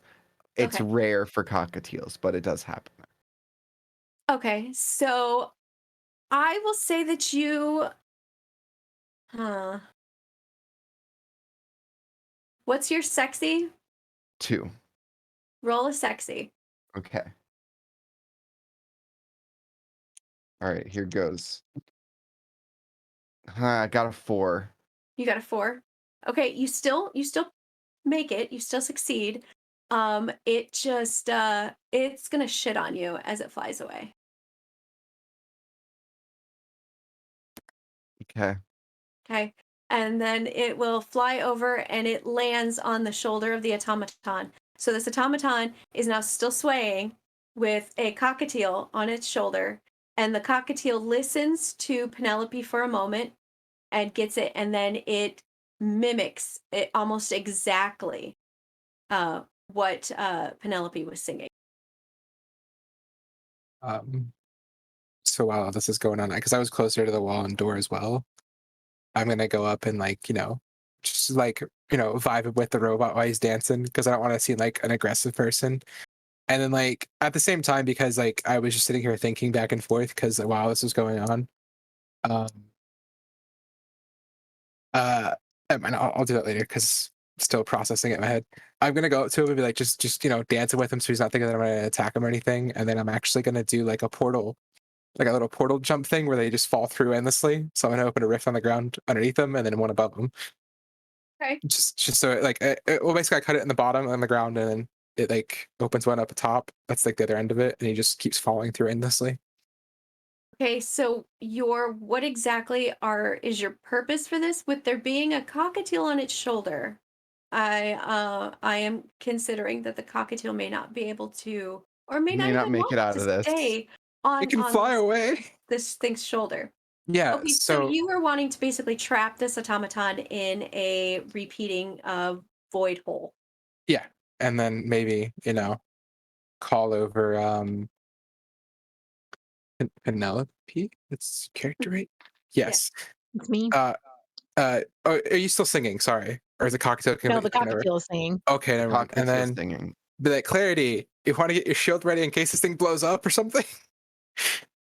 Shield is totally ready. Very Okay. good. I am going to have you roll your wizard because this is something that I'm assuming you're wanting to walk away and continue on and leave this void repetitiveness happen.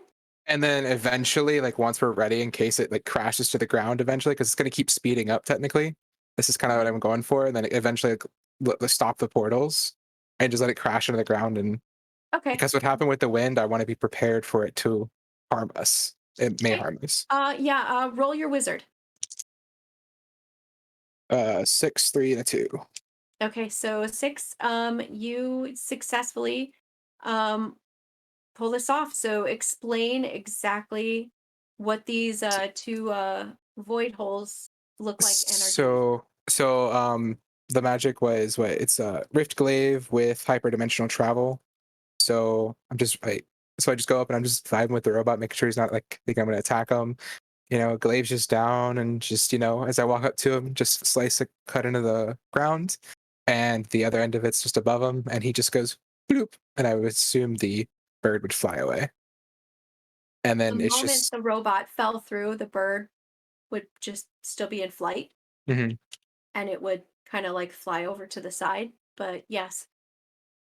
So yeah, Okay. and he just starts doing this, ramping up All in right. speed, I guess. Sam, since the cockatiel was Awesome's creation, uh, would this cockatiel still be singing now that it's no longer on this automaton? It'd probably stop singing the moment that like the automaton disappeared beneath it. Okay. So the automaton is kind of like falling down constantly. He falls through. He sees you all as he falls through, and then he falls through again. Um, and it takes him a moment to realize that the music is no longer playing. So he is going to attempt to lift his arm and shoot water out of his palm. Um, but as he comes through, and the moment he lifts it up and he goes through again, his hand does get cut from the void. So you now have this automaton who is constantly falling, and he has lost an arm. And so you have that there in the entranceway, and I would assume now that this is happening, you guys make your way in around this giant void hole, and there you will see a large brick staircase that leads up. So should I leave him like that, or should we, like let him hit the ground really hard at a fast pace? I'll let you guys decide. Merker's still with us? Did Merker come with us?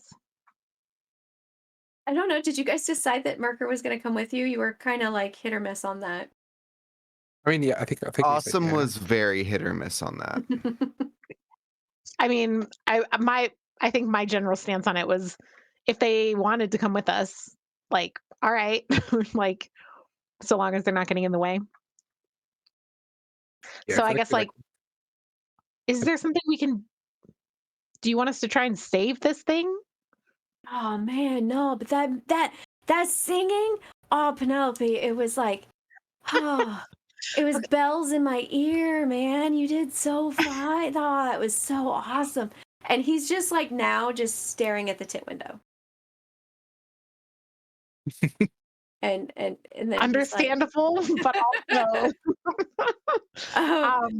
but then he stops when he trips over the hand of the automaton that got cut off. And so he'll pick it up as you're asking if you guys should try and he's like, no, man, I can't use them again. Lady J may not even let me ever use automatons again. And he just kind of Alright. stands there looking sad, holding the hand. Let's slam it into the ground. Should I put some blades in its way just to double make sure that it dies here? Sure. I mean, technically, we could just throw the blades over the portal anyway. So Yeah. I will summon from the void blades the next time that it loops to the top. Just like And- blades stick out of the bottom so that it comes down and just like onto the blades. and Avarice just kind of tucks behind like the shield that's like ready. I'm just like, because I didn't like the wind explosion last time. I'm just like, And so, Clarity, do you have your shield, your void shield up? Yes. Okay. All right. So as you kind of like remove the void hole and you have the daggers up, it comes crashing down and it lands on it and it just kind of like shatters and explodes. But as it does that, almost like a little tidal wave of water splooshes out of it and just kind of like goes rolling on the ground, and it does get all of your feet just a little damp. These heels will be fine. They're not leather. It That may much you, have girl. cleaned the blood off your heels. Well, did it now we need clean? like Did to it slip clean on the and nice little blood back on. dropping that landed on me? Only if you were close enough to get splooshed on. Did Probably. you like lean your your four boobs into There's Yeah. another entendre. oh, I'm always close enough to get splooshed on. Oh, Sam. the I know it's you, stairs? girl, but I need to change these shoes. Yeah, maybe after we're out of the water, right? Like it's kind of on the ground, like a little layer of it now, right? Yeah, like it just kind Yeah. of like I said, it's splooshed. It was like a gigantic water balloon hit the ground and just hit the ground and Oh, rolled okay. at you. All right. Yeah, I mean, like once we're on the stair, maybe new pair of shoes. Are we going upstairs? Yeah, that's all that's there is this giant staircase. More stairs. All right. Up the stairs, up the stairs. The stairs. So I am going to say that this is probably a good stopping point to take a quick break. As you guys you have defeated 2 automatons. You are standing slightly drenched, a little wet, at a staircase that only leads up, and you also have no idea where this is taking. Well, getting a little wet is par for the course, honey. As it should be.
Welcome back.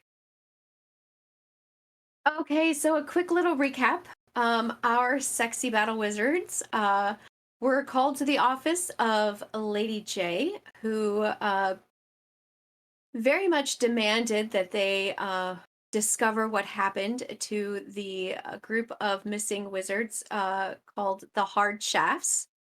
Our group, I can't even, the Silent Death, there it is, made their way down and they met Lionel the Tame, and they have started a huge campaign of Liberate Lionel, but that has been bookmarked for the moment.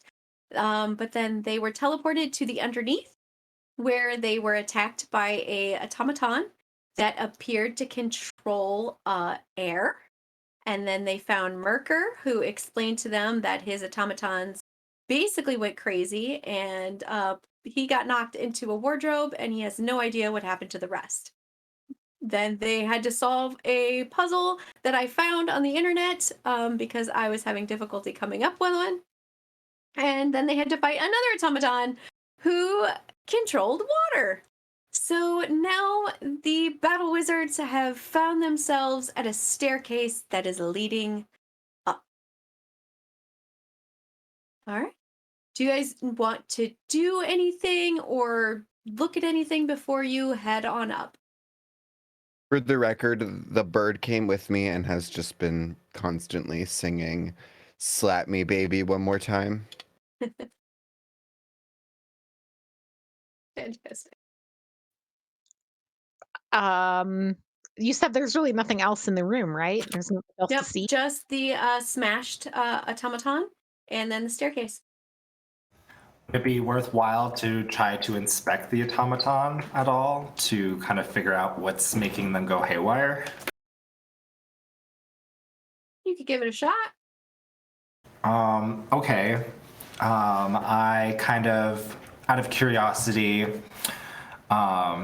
maybe start trying to dissect the head because the eyes are changing. So maybe there's something in there that could potentially be a clue to why the automatons are acting the way they are. Okay. Furion, you're so smart. The automaton, when it smashed down on the daggers, its head actually kind of sliced a little, so you don't have to do too much dissecting to get in there and see the eyeballs. Um, you see that there's still like a little bit of water up in there. And let's have you roll for wizard to see what all you can deduce. Okay, so my wizard is 1, so I just do 1 dice, right? Yep.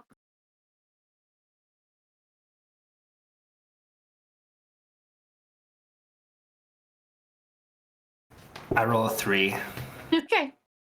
So you don't see anything. You see water, you see some mechanical parts. It actually kind of zaps you just a little. There's still just a little bit of juice in there. But you aren't able to determine anything. Damn it all to hell. What's the name of the guy who made them again? Merker? Merker. Okay. So, Merker, And what's he's one of the flaccid shafts, right?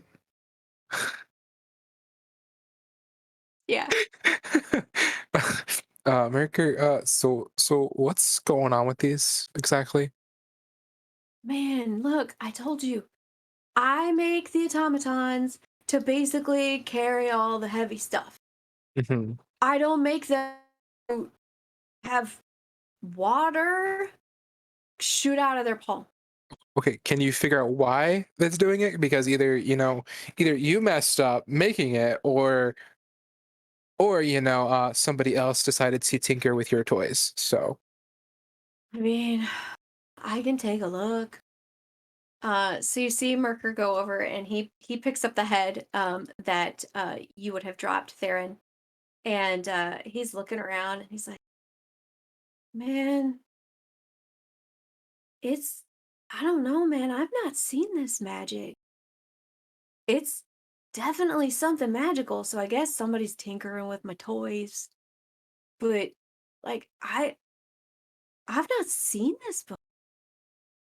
This is also the wall is new, like that. Mhm. Oh yeah, I've never seen it. You guys ever seen it? No, No. But and more importantly, Merker, when was the last time you had your toys tinkered with? Oh man, like I said, man, they are inspected, re-inspected. I polish them daily. Good. Good to know. yeah.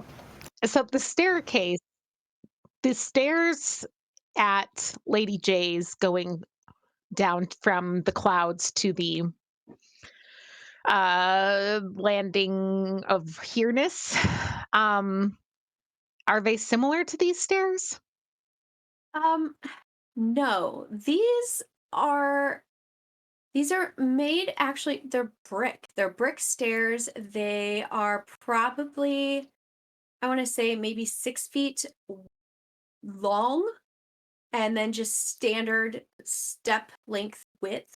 But they seem to just lead up at from right now, you can't tell where they lead to, but I they send lead some straight up. mirrors up the staircase. Is it a spirally? No, it goes straight up. Okay, so it's more of like a light and distance problem than a can't see around corners problem. Right. Yeah. Hey, Clarity, sister dearest, could you, I don't know, I don't do the shadowmancy so much, but maybe you know something about like between the two of us, with our wizard powers combined, can you pull some shadows away from things?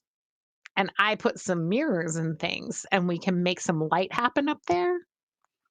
Also do fire. Yeah, like I can definitely do that. That's like Shadows 101.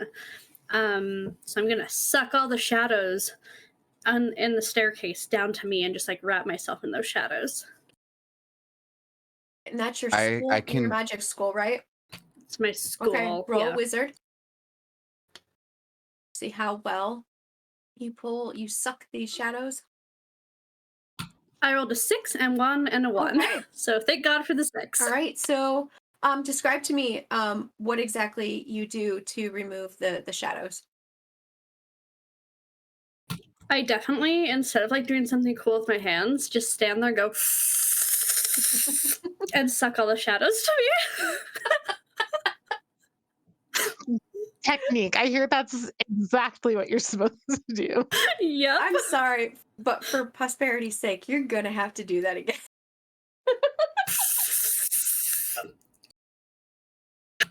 Hmm. Okay, so The Are you sucking- technique. the shadows into you. Yeah, I'm just sucking all the shadows like deep down into me. Okay. So you're swallowing them? You will see all of these shadows just basically come like rushing down the stairs, and floating, being sucked powerfully up into Clarity's mouth, and it removes all the shadows from the top of these stairs, but it still didn't really affect how well you see up there, but it is But now hold on, Avarice more asked a really shadows. good question. Do What did he you ask? spit or swallow the shadows? I'm definitely swallowing the shadows.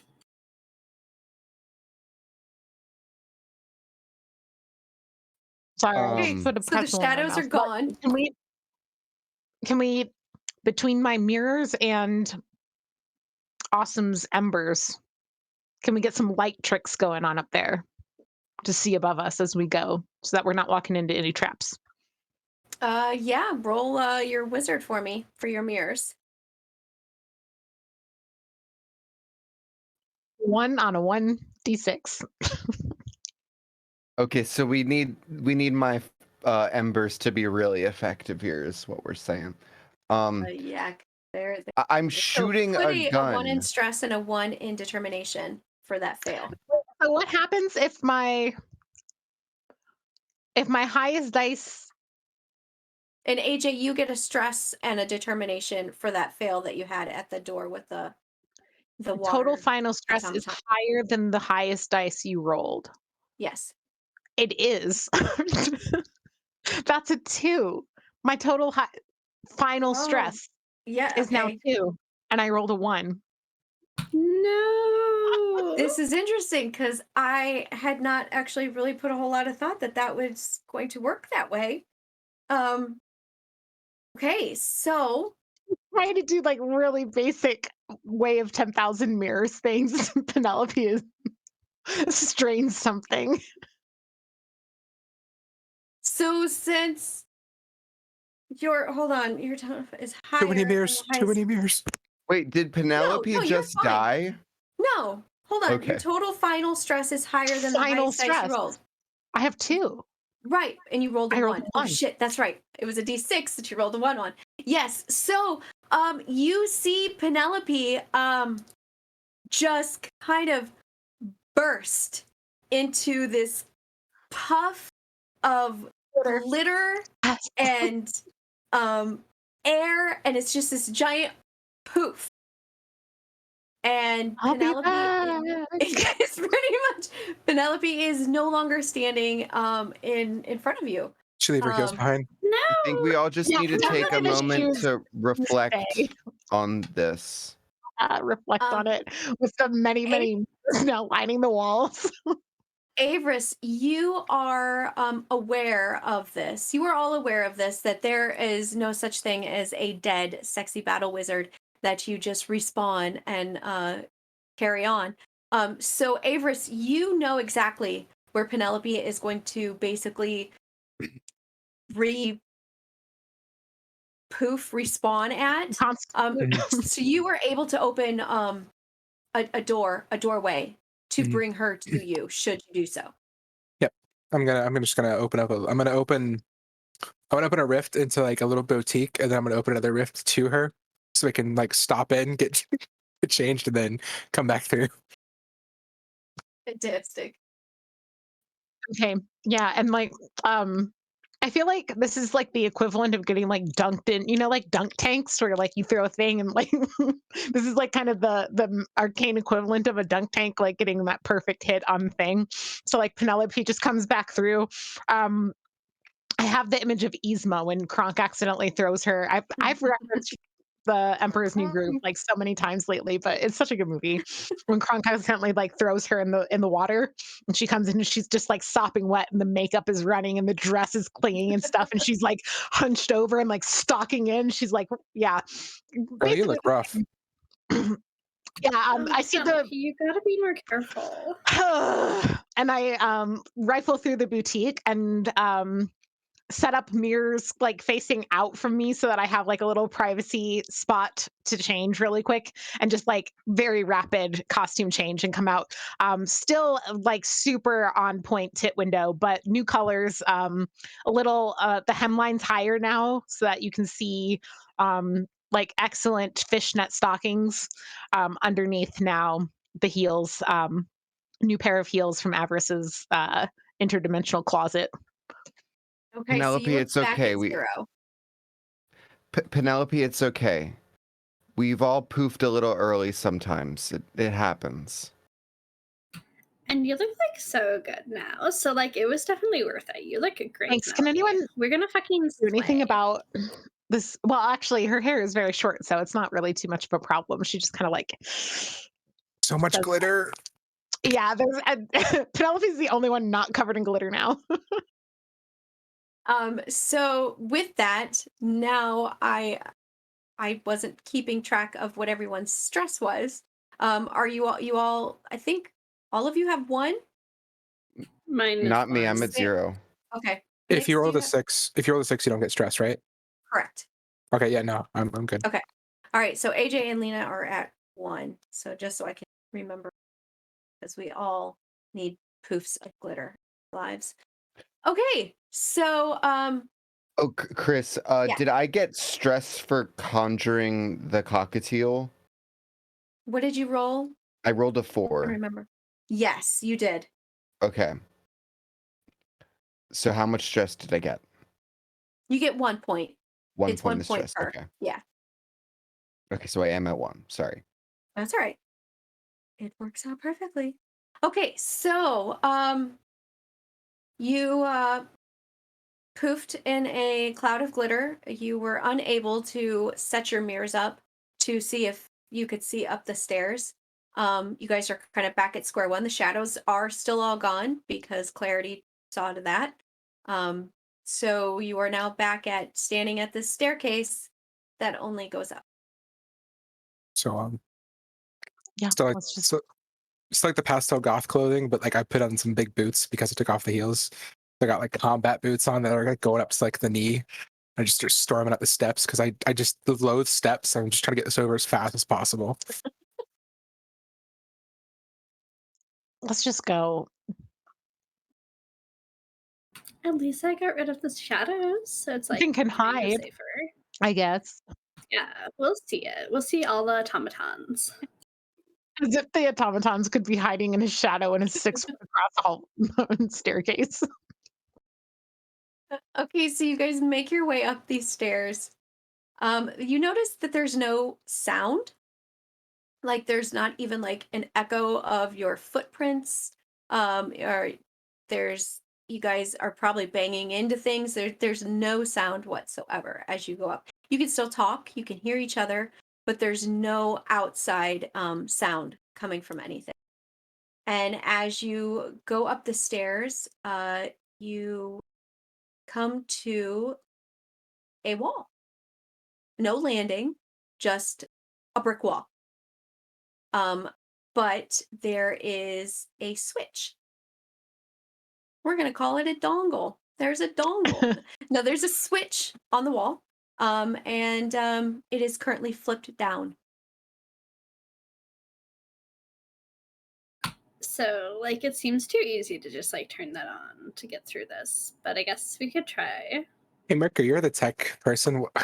What's this do? I'm just not sure Merker's actually the tech person. Like, he hasn't had good answers to anything. Yeah, sure. He built the automatons that tried to kill us, so, you know. Yeah. I mean, unless I guess like he's super stealthy and that was like on purpose and he's the evil mastermind behind all of this. But that seems unlikely. He doesn't seem very with it. I just turned her to him, like, staring at him. Like, just hunched over going like if this. you were just staring at him and y'all are just standing there, you're gonna see him kind of like smell his Yeah. armpits to like see if there's like a reason you guys are looking at him. Okay, so who is really strong and wants to try turning the switch on? Just in case. Big as the switch. It's just like a about maybe 3 times the size of a light switch. Okay. Actually, like, not the strongest because this is like. Does it look like it would take physical force? No, to but move? that's the like. This is like. Penelope will like look at Therian and be like, "This is your time to shine," and like pat you really hard on the back with her very strong muscles. Yeah. You got this. All right. I look at Penelope and I'm like, all right, fine. I guess I'll do it. But I am still very weary, so I take my sword and I kind of keep my distance in between me and the sword, and I try to finagle the sword so it kind of like flips it with the tip of the blade. It's okay, Sam. You can do it. You can make it just the tip joke. Just the tip of the 16 inches. Just a That's all you really need. It's all you need sometimes. Thank you, Elise. Okay, I so was just gonna let it sit, but you know, it's fine. Do I need to roll? the look on your face. The look on your face really said you didn't want to let it sit. So I think Elise knew what that was Thank meaning. you. No, you don't Namaste. have to roll. You reach your sword out, and with just the tip of your sword, you are very easily able to flip the switch up. And the moment the switch goes from the bottom to the top, unlike the door previously that like pushed backwards and then slid to the side, this is just no longer there. This brick wall is no longer there.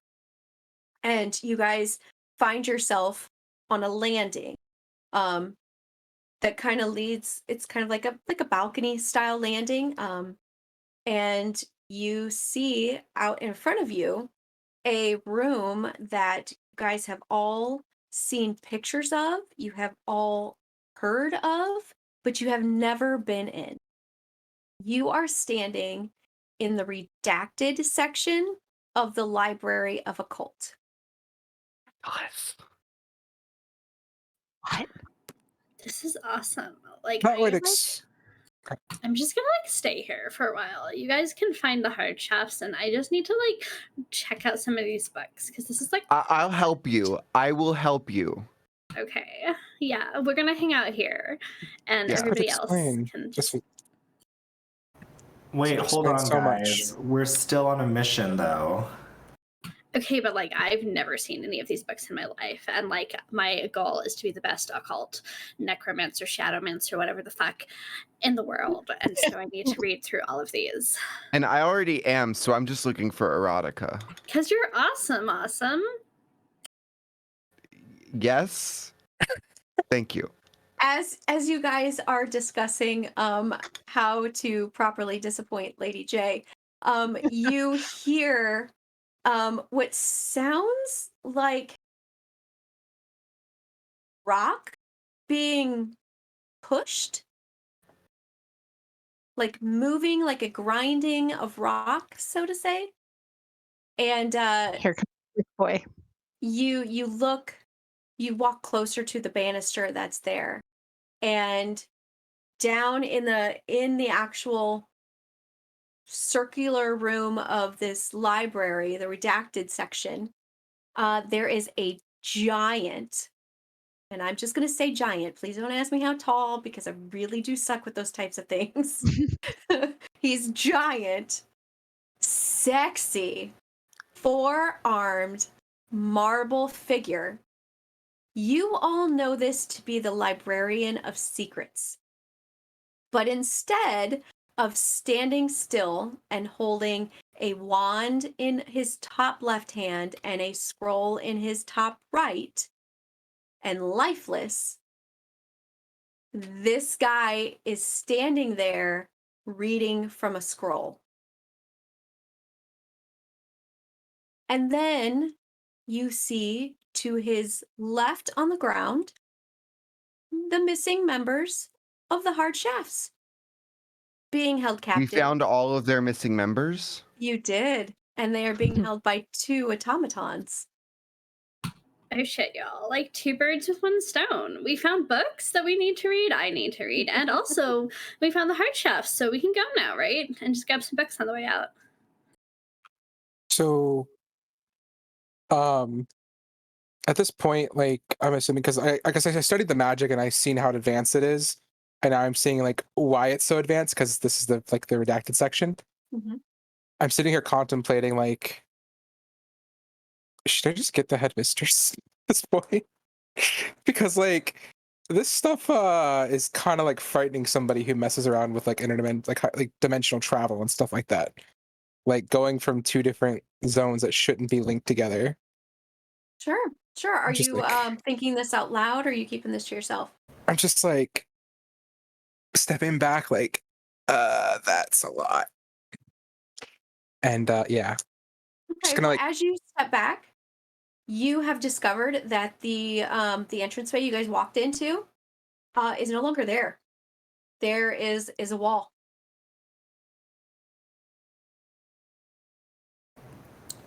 Who paid for that wall? Gonna try and riff to see if I can, get to Lady J's office for like a second. Be like, you need to see this. Sure.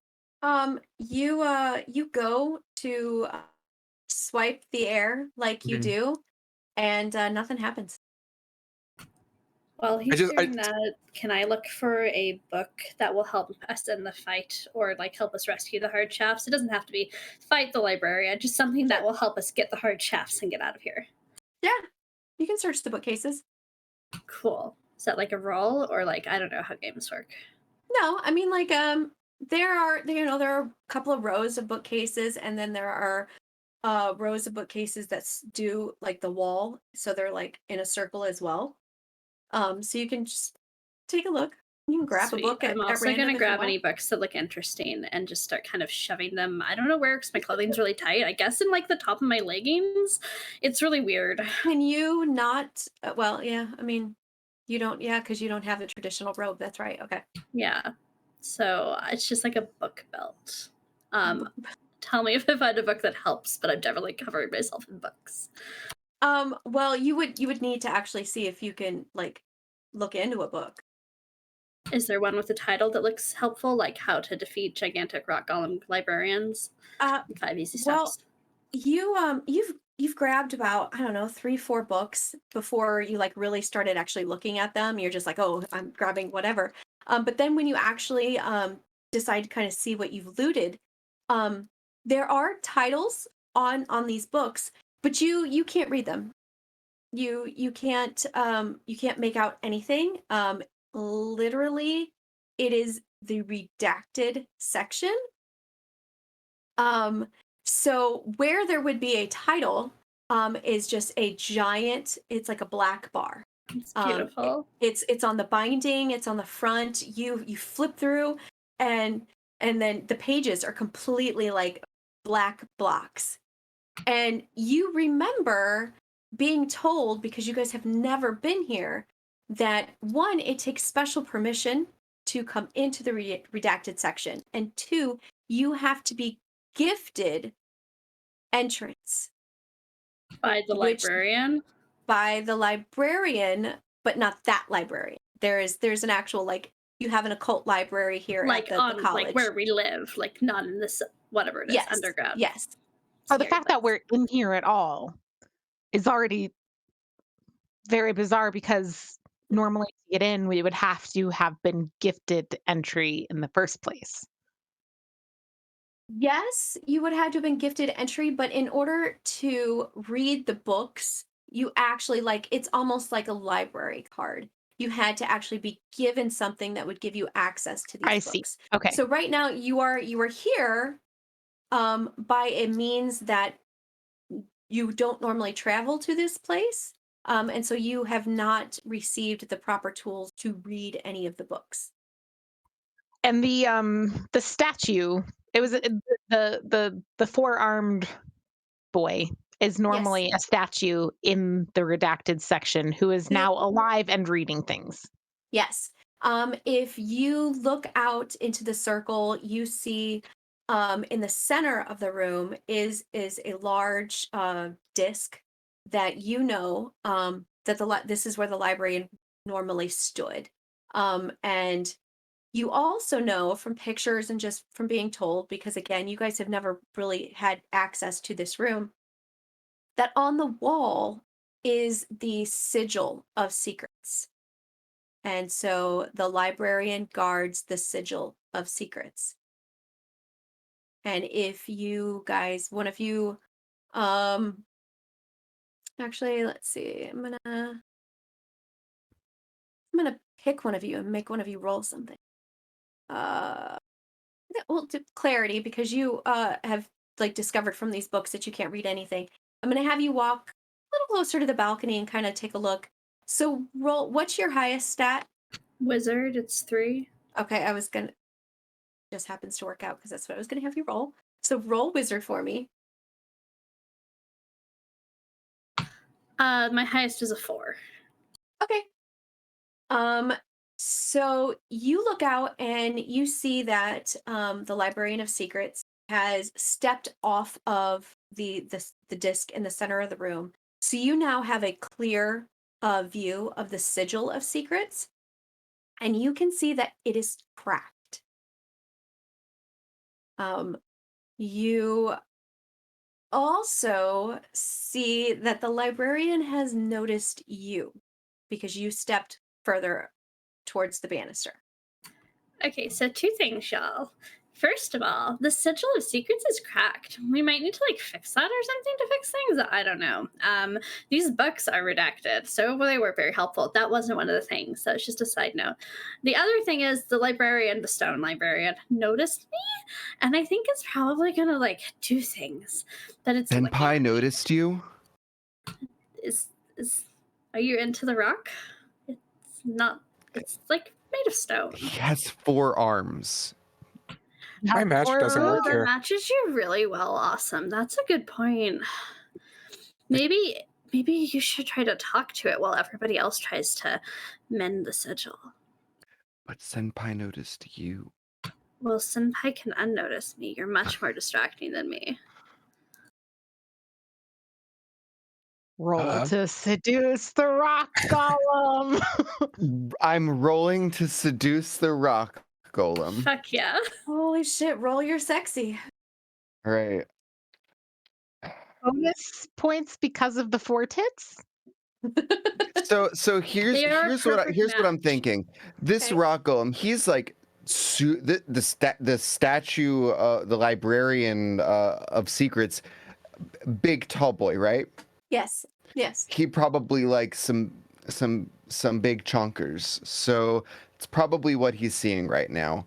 He's probably unable to resist, but let's see if he can. Do the titty jig. I Oh, got no. snake eyes. I got 2 Oh, twos. no. 2 twos. That's not snake eyes. 2 twos. Well, I thought doubles anyway, No. whatever. 2 ones is I got fine. 2 twos. Okay. So you definitely fail. So you get 1 point of stress and 1 determination. You also poof. Wait, no, no. Well, I'm at 2 stress, yes. and my roll was a 2. Okay, so then yeah, you poof. I do. Wait, I thought it was if you were lower. high. No, No, it's when you fail, if your total final stress is higher than the highest die you rolled. he rolled twos. Snake Eyes Yeah. means ones, but Sam meant twos, right? You Yeah. rolled two Right. twos. I So rolled So 2 it's not 2s. higher. It's the It's not same. higher. It's the same. It's equal. Right. Okay. Yes. Okay. So you don't poof yet, but if you roll a 2 from here on out, you poof. Yeah. So you now have 2 in stress. So you 100% fail. You don't even make it to the banister to pull off your seductiveness. You trip and you fall, which kept the Librarian of Secrets from actually seeing you.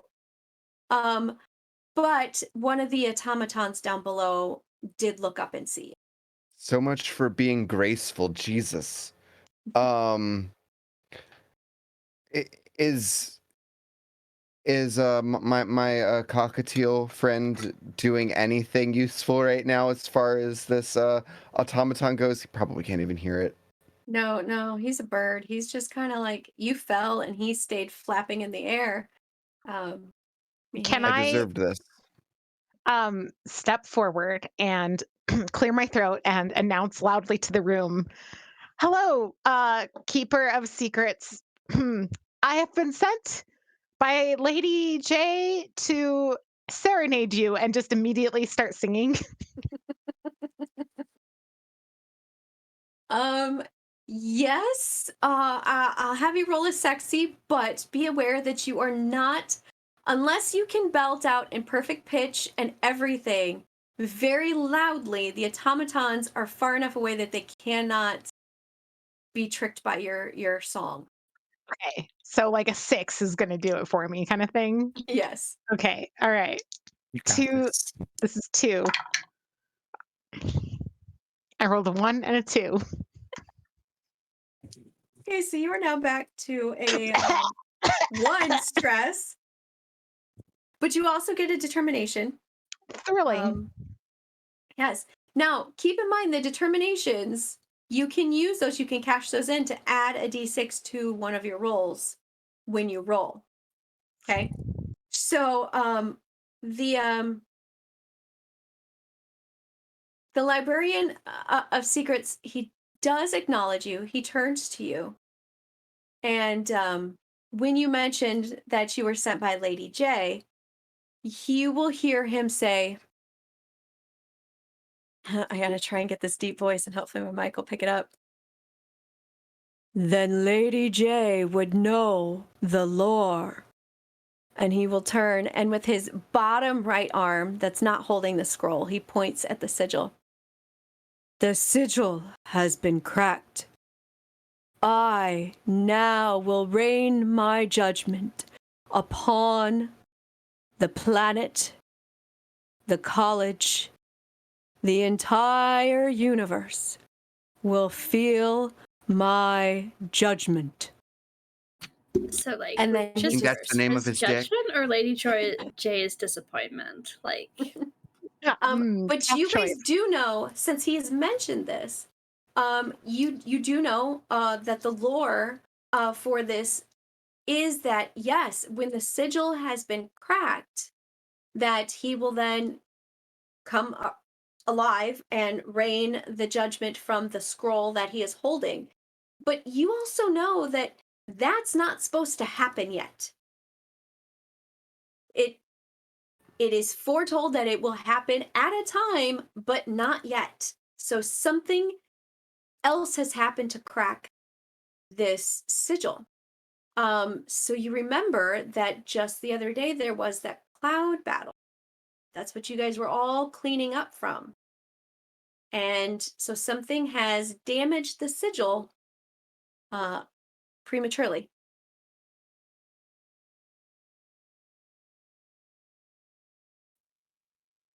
Well, did anybody? So So I am very useless in actual combat, like hand-to-hand combat. Like I have a glaive and it's sharp and all, but I can't use any of my magic right now. So Well, I can't mean, any Okay. magic or can't reach into Lady J's office. I mean, so is there? so like I tried to even like open up just a rift, just cutting into space time. Not working. I don't know if that's the entire case, but you know, I can't really. I didn't really announce that I was going to Lady J's office. I just like That's true. I can't. I'm just kind of freaking out. Like It's okay. You can like hide behind my shadow shield, and I've got you. I've totally got you. But somebody who is good at fixing things, and not me, should fix that seal. Because I think if we just glue it back together, it's not cracked anymore, right? I mean, I guess it's still cracked, but it's glued. I don't know. I'm gonna see if I can make my way down there and ask the hard what's it nots, the hard shafts. If any of them are Earth, I would know that, right? Who has Earth magic? Because we know them. Okay, We but worked with them wait, before. fuck, I'm bad at names. Avarice. There's 2 automatons down there that are definitely gonna attack you, and you're supposed like magic's not working. Don't just go down there and start talking to the heart shafts. I wasn't just gonna run down there immediately. I was gonna make my way down there eventually. Okay, but wait until the automatons are like less threatening. Yeah. So But n- sorry, we would know their magic types of the heart shafts, right? Because we worked with them before. You would not, but Merker would. Okay. Marker, does anyone here know how to fix seals like that? Magic circles, arcane. He looks. He's oh man, the seal's broken. Yeah, yes. Oh I man. think Merker is. an Oh idiot, man, you know what guys. would be really cool? It'd be really cool if Mina was here because Mina could fix that. Where's Mina? Who's Is that Mina? Mina right there? Right there. He had not stepped forward, so he did not know any of all this was like really happening. He had heard the deep voice. So when he walks forward, he's like, "Hey!" And he's like, he just totally forgets Merker. that there are automatons down there that he created that apparently are bad, and he's just like, "Mina, chickens! I see you, man!" Him over the head and to get him to be quiet. I Yeah. appreciate you so much. He stops. He's like, "What, man? Those are my guys." And do you? I miss Lionel. Yeah. why didn't Notice we bring Lionel with us? I know, it's a good right? question. Okay, so we need to get Mina to the seal so that Mina can fix the seal, right? This is the plan. I don't know what Mina does because he just said I wish Mina was here, so hopefully she can fix it. Because you kind of, yeah. I guess he's sleeping now. Yeah, so we'll get Mina. So your void things, your extra dimensional shit's not working. That fucking sucks. So like maybe like 2 of us can like deal with the automatons while somebody else grabs anybody who looks like they might be a Mina. He might have to grab all of them. I don't know. Can't get the riffs up. Sorry, performance issues. Can we try the one that's local? Did you try a local one, like just inside here? I can try. Let's see. I just I take the glaive and I just like cut real quick. Does it? You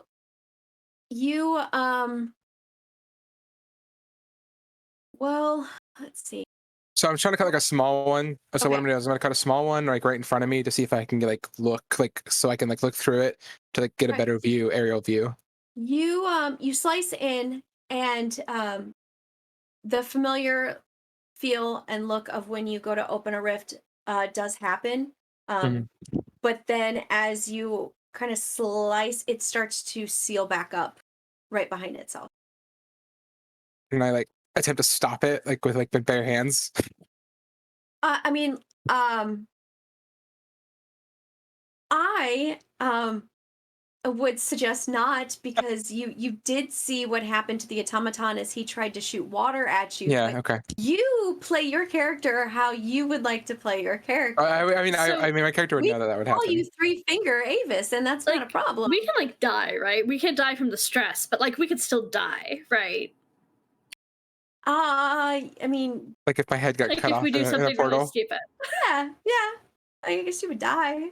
Oh my gosh. I guess you would die. So magical overload means respawn.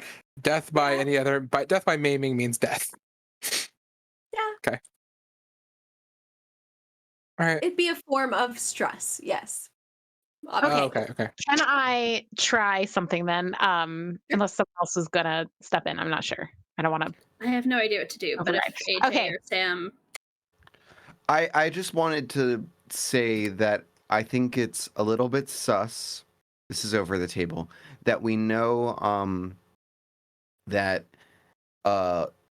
time stuff is weird in the underneath, and that we arrived here from the underneath. So I'm wondering if the fact that this crack happened early was either because it got tampered with or someone brought it to a place that's like got some weird funky time. That's a bit abstract, I guess, but that's just where my head went. That does make sense because like the connections between these dimensions should not exist, and somebody had to have put them there. There was some sort of magic cast to connect these together, and that should not exist. Hence why I can't use my magic, and I'm also freaking out because it kind of scares me a little bit. Well, This Penelope, also means if one of us poofs, you can't just rift us back here. Yep. I mean, there's the last rift that's still open is at the stairway. I don't know if the switch is still there. But you might be able to get back that way if it's still there. But no guarantees on that one. I thought that we didn't have an exit right now. Well, I'm saying Yeah. like if that space still exists somewhere, then you might be able to get back to that switch and get back here. Right. That's all theoretical. I personally just don't know if that space is still there. Penelope will pull a compact mirror out of her bosom and From open the tit window. from the tit window. Yes, through the tit window. It's all actually about practicality. The tit window. Of course. Yes. The fact that Easiest. it looks like so gorgeous and perfect is just extra. It's just added benefits. Cream Pull on the out. no, I cake. love that.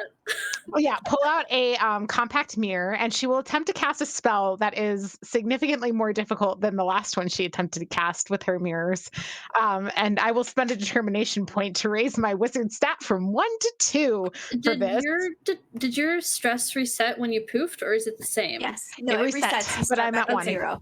So if I roll ones on this again, then I'm fucked. But I would have to roll double ones. So I will roll. What I am attempting to do is to create a mirrored, like use a spell that I learned in one of my more advanced classes that I definitely slept through at least half of, and did not do all the homework practice on because I just assumed that this is this is above my pay grade. Can I like assist on this? Because like even though like I don't like pay attention a whole lot, go to her classes, like I've probably been in some of the electives with her, and I'm like a student who studies. And also, like, I definitely would be like, oh my God, Clarity, I have a test tomorrow. Please help So me. I've helped her with all of those before. Yeah. Is what are you? Okay. Let's. Okay, the goal let's of determine what are you trying to do? the goal of the thing is to create a mirror image that I can then like swap places with down below. So it's basically like a localized teleportation using mirrors of like there's a mirror here, there's a mirror there that I can like cast out and then swap places with the reflection of myself so that I can be on the ground level with the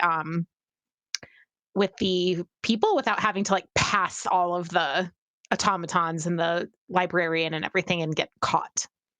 Okay. And how would Clarity assist with this? I just like Coaching remembering. me through it. Yeah, the way that she would have coached me through it when I was studying for my exams. Okay. Okay. Roll your 2 die for wizard. Okay. Come on. It's a 1 and a 2 again. Well, you At don't die least at least. At least I don't poof out of existence. We used all of our good rolls for the easy shit, and now we're gonna be stuck here forever. Okay. So you're that totally backfires on you. You actually end up breaking a mirror. And it, immediately it breaks, and you're like, "Oh shit, that's 7 years, 7 more years." Um, and and then it shatters to the ground. But uh, you then see that the automatons. So down below there is a staircase that goes down, and you see one automaton leave the other three hard shafts, um, and head up the stairs. The other one stays down there, but you now are standing in front of a shattered mirror, and the fight is now coming to you guys. No more smart time to fight, I guess. Okay, Alright. so maybe I'm just kind of like looking at everything that's unfolding right now, and I'm like, maybe it's probably time for me to act with my giant hot sword. Please do. Throbbing, I believe was Yes. the word. Unsheath it all. The automaton gets halfway up the stairs, and then you feel the ground beneath you start to rumble. And you look down, and there are now rocks rolling toward you guys. The automaton is still halfway up the stairs, and he is pointing his hands at you. But now there are rocks all around. Can I still see the automaton Yes. while he's running? Mhm. Maybe I take my sword that I dearly love and I try throwing it at the automaton and try to pin it against the wall while Clarity tries to shield us with her shield and protect us from the rocks. Yeah, I Okay. can do a whole big spread of void to protect all of us from the rocks. All right. That would be a wizard roll from Clarity, and Theron roll for battle. Can I use a determination? Yes, you can. So that's 3 battle. My high was a 6, thank God. Awesome. So we've I got the got- shield. A 3, 6, and a 4. Fantastic. So, we'll start with Clarity. Describe how you shield everybody. So you know all those shadows I sucked in earlier? They're just living in my tummy. I'm gonna go and just blow them out in a big stream. Oh, So you they're do shielding spit. all of us. That's not really spitting, Sam. Do you spit like that? It's repurposing. Come on. It's repurposing. The big stream. It's shadow ejaculation. From my mouth. Yeah, you were really, we have to expand how we think about the process here. Shadow purging, you know. Okay. Okay. And Big. does it form up, or does it just knock the rocks? It just like blocks the rocks. Like they just kind of go into it and like they look like they're gonna break through, like they're kind of moving through, and then they just go boing and bounce back. Okay. All right. And Theron, how does your sword fly through the air? So I wait for Clarity's shadow vomit to stop the rocks, and as the rocks kind of fall to the ground, I take my sword and I kind of lean back as much as I can, and I basically just like catapult this giant sword, and it just pins the what is it? Automaton. The automaton against the wall on the stairs so it cannot move. And maybe it short circuits and dies, I don't know, but it's definitely pinned there. Well, you did roll a 6. So, yeah, I will say that it was a very successful throw. That when you, because this is a huge sword, it's 16 inches. So and you use more than just the tip this time. So it goes flying through the air, and it's heating up as it's going, and it slams into the chest of the automaton and causes it to slam back into the staircase. And when it hits the wall, the sword goes in, and it actually will say that it severs the connection that holds its arms. So its arms just go limp, and it can no longer use those arms. So it is pinned to the wall with your sword, but it is pretty much limp and useless. Beautiful. I preferred it hard, but this is good too. Don't we all? So you are gonna see awesome shapeshift again, but we're not going into a wolf form. This time we're just becoming a woolly mammoth. Nice. Okay. And as that happens, I'm gonna ask, like, how disappointed is Miss J going to be if we destroy the Librarian of Secrets? That's to the party. I think she'll be like just the right amount of disappointed. I think that maybe that's actually not going to be possible. Yeah, this thing is fated to read a list at the end of days and pass judgment. Are we killing God today, or are we fixing a sigil? Like, well, if you think about it, I mean, a lot of times everyone gets that energy like, I can fight God today. So maybe. All right, let's kill God today. I'm down. Right. I was thinking maybe we shred its list first. If we shred the list, every day is God killing day. If we shred the list, then maybe it can't. Like, it'll be like stalled, and we have more time to work. Just like epoxy the sigil. Yeah, that's. I mean, I'm gonna go get the wizard epoxy craft person. I don't remember her name. Mina. Mina. Mina. I want to go get her and see if she has like some super glue, maybe some duct tape. I don't know.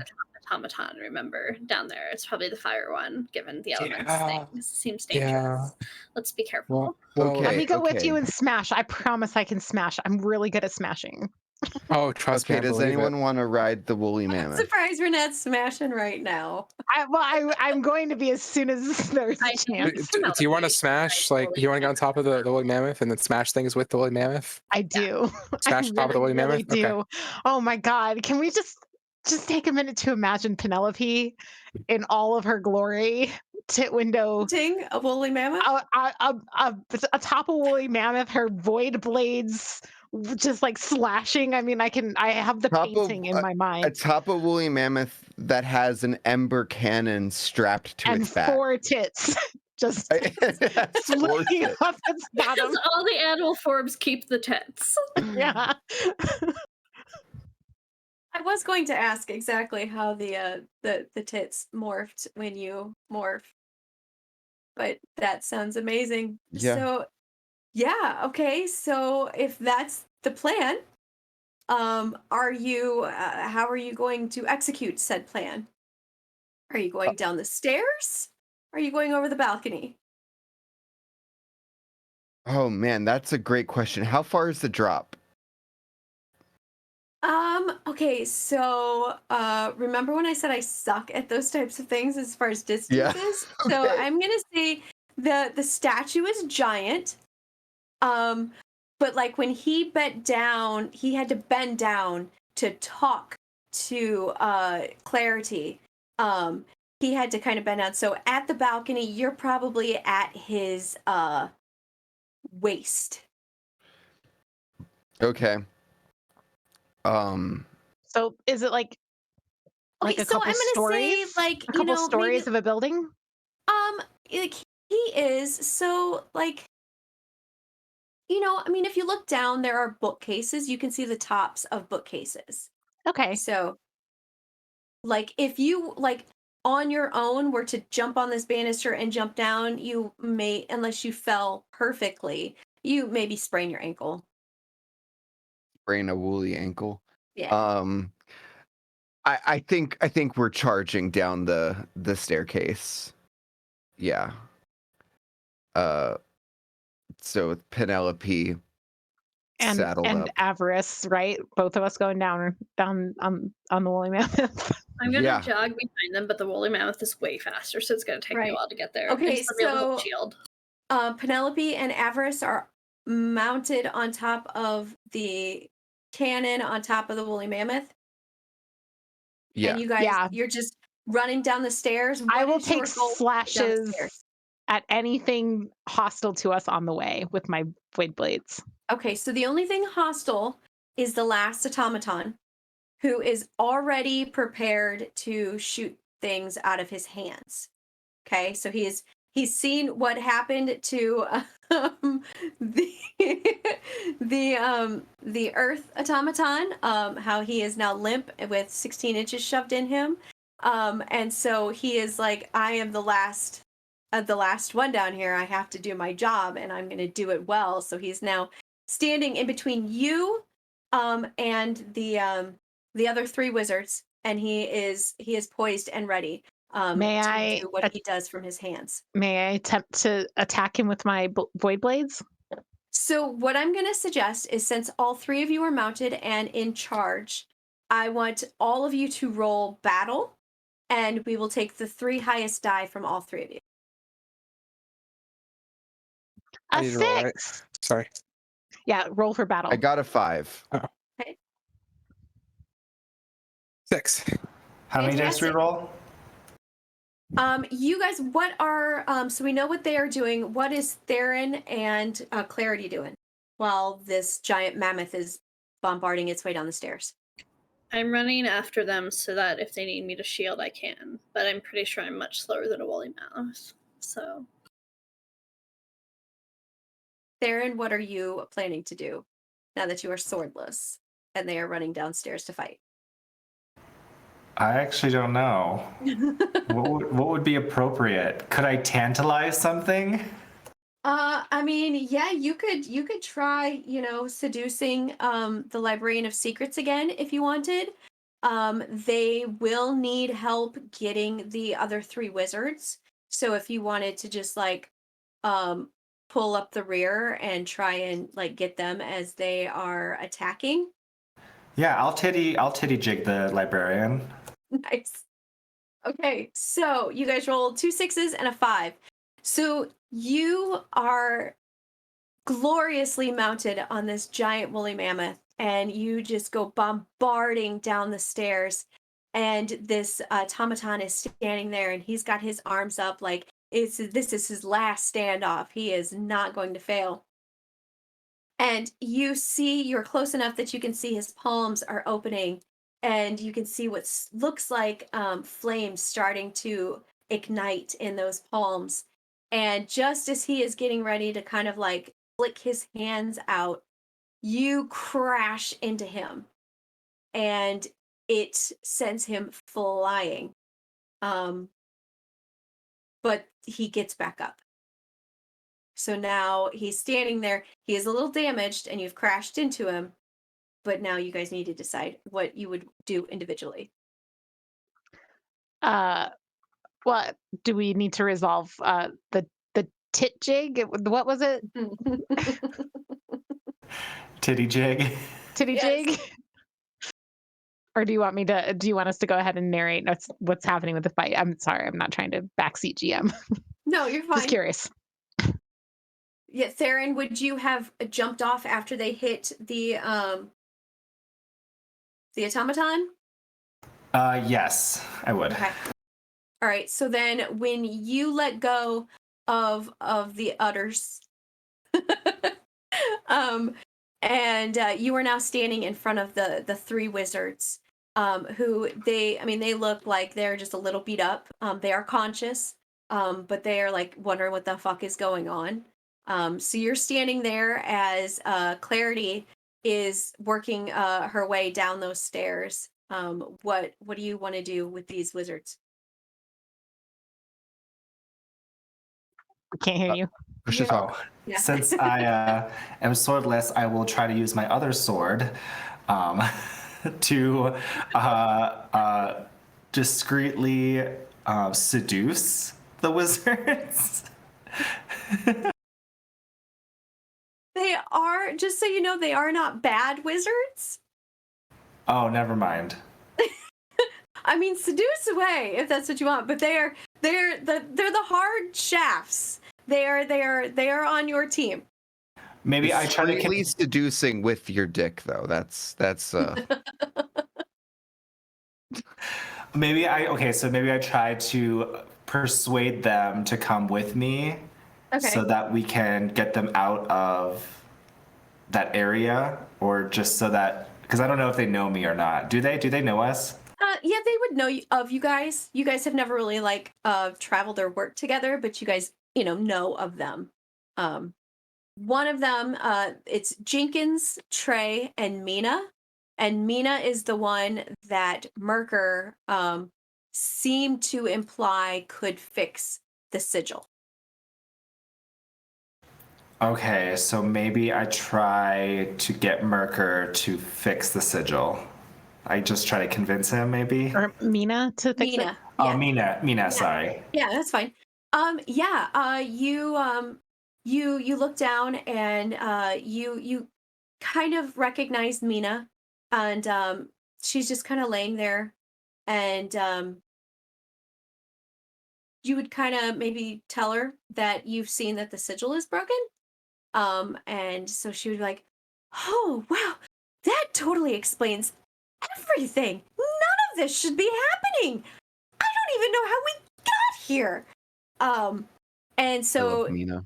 she looks around, she's like, "I think I can fix that, but I can't do it from here. I need to be closer." So maybe I don't know I can't really imagine where the sigil is, but maybe, I don't know if she's hurt either. Maybe I can just carry her over to The sigil, so from where you guys were at on the balcony, the sigil was on the complete opposite side. So, but as of right now, where you're at, it is basically behind the Librarian of Secrets, the big giant statue, who is now moving. And is he dangerous, this librarian? No, because you guys, you've basically figured out that he imbued the automatons with the elements to basically do all of this stuff for him so that he can do what he's doing. So basically, unless you like try to attack him, he is not going to mess with you. He's going to carry on with his job that he's supposed to be doing. Suppose. Okay, perfect. So maybe I just take Nina to the sigil. Okay. I will Carefully. cover. I will cover by attacking the automaton on the ground that has been knocked down but is not yet dead, so that they can make a hasty escape. Awesome. Go ahead and roll battle. Maybe I shouldn't destroy it because it might. If we destroy all of them, it might get his attention. I rolled a 1, a 2, a 2. I poof out of existence in a big poof of glitter. So I'm like trying to tell you that I'm just. Wait, but Avarice can't get her. Can I have given her some of my determination to use? Like, I don't know if this is like. I have a determination point, but battle is a 3 stat, so I was like, oh, I'm not going to roll a 2 as my highest roll, but I sure did. So I'm gonna attempt to make, because I know like it started to seal back up, but did the connection ever go through whenever I made that small rift? I mean, you saw, like I said, it felt and it looked like when you normally make your rift, Mm-hmm. but it didn't. It just sealed right back up behind itself. Okay, so I'm gonna attempt to do something to try and get her back here. Okay. I'm going to jump off the mammoth, and while doing so, I'm gonna like stab into like the air and kind of like rip downwards as far as I can to make like a giant rift. So that way, like hopefully it can stay open just long enough for her to jump Right, through it. like big enough that she has time. Yeah. So that's what I'm gonna attempt to do. Hopefully, like Okay. my body weight and the speed of my the gravity will help.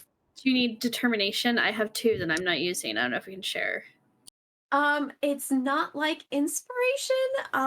There's Fine. also not a rule. I mean, like it literally doesn't say anything about that. So let's have him roll for wizard and then see how he does, and then we can always have him. I roll do have a again. 3 for wizard, so let's see. Okay. Okay. I'm like very 5, determined to get my 2, sister and a 1. Okay, and you have no stress currently, so Nope. okay. You let's see. You squat down on top of this mammoth who how tall are you as a mammoth? Awesome. How Want to tall are say like a mammoths? mammoth is like slightly larger than an elephant. Um, so So I like feel like if 12. you're on top of me, you're probably like maybe 9 like to 11 feet. Yeah, Sorry, Okay. I googled That's it. a mammoth or an elephant? A mammoth. mammoth. Okay. that's a mammoth. 9 to 11. I was assuming more, huh? All right, so we'll say you were a 12-foot tall mammoth because you are fabulous. I mean, so you are extra. You can't just be And all that normal. extra boob has to go somewhere. Exactly. Avis, you kind of hunker down like you're trying to make the most incredible long jump you've ever made. Mhm. And you're working up like just everything in your body, all the muscles, everything. And you jump off and you throw your dagger into space and time. And it's just like everything that you've got, and you just start pulling down, and it's pulling down, and you're able to make, we'll say you made it up 2 feet, so this is a 15-foot, you're starting up at the top, and as you're dropping down you see Penelope through the rift, and she's just standing there with that whole disheveled, just pissed off look again. Just wet all over Um, again. I'm gonna risk my arm and just and pull her through, yeah. and as you pull her through you hear her go, "What? No boutique?" And so you have one dagger pulling it down, and you pull her through. But then, as it seals up, just as she comes through, it does cut your dagger. Like So you have, it breaks the glaive. yeah, it breaks the glaive. You've lost the tip of your glaive, but you have Penelope back, and Won't be doing that again. you are wet, covered in glitter, and just very disheveled. You don't Yep. get the refresh like you did last time. You got Penelope Thanks, back. I Everest. missed you so much. I was so worried. Like you should definitely not like stop trying to do things. Maybe. Albert I've plops down on never the ground. Just goes, ah. I've never spent so much time in the Chapel of Ages before. Hey, maybe we need to like go like study some after this and maybe just like brush up on things. But that was The just like automaton's a still with us, The right? Like, automaton is now standing and walking towards you with his hands outreached, and you see fire starting to come Excuse through. me, automaton. I'm trying to have a conversation with my sister, and I'm gonna flash up my shadow shield to block the fire. Okay, roll wizard. No, that's your shield. Wait, are you? I guess which are you using? Are you using your shadowmancy or are you using the voidness? My shadowmancy. Okay, Mhm. roll it. Okay, wizard. My highest was a 3, which is higher than my stress still, but not a good roll. Yes, but you fail. So you get a stress, and you go to throw up your shield, and but just as your shadowmancy, it just, the fire cuts right through, and you're able to step out, like do a little two-step and get out of from being caught on fire. But this automaton is now, he's walking further to you. Shit. Um, Somebody who knows how to fight. Like I suck. you still have a I- mammoth. yeah. So what I'm gonna attempt to do is charge at it, and assuming I'm using my determination point, assuming one of Okay. these is high enough, I'm ready to narrate exactly what happens next. All right, I got a 5. Okay. I got a 1, a 2, a 3, and a 5. Okay, so you get a determination and a stress, but you do succeed. Okay. Well, my stress is now at 4. My determination's at a 3. Oh, No, that's so sorry, we're nice. at a 2 because I used 1. All right. So what I'm doing here is I am shish kebabbing the automaton with my tusk, Okay. and then I'm gonna kind of tilt my head down, and then it's just gonna see my cannon flare up right in its face, and it's shish kebabbed. It can't do anything. So it's stuck. And then I don't think this automaton's gonna be able to take my heat. And I explode right in his face. It's beautiful, Sam. Of course you do. Glorious. Age. Okay, so your cannon is just too powerful for this automaton to take. It's almost like the metal that this thing was made out of just has completely fractured, and as your cannon shoots its load in its face, it just melts.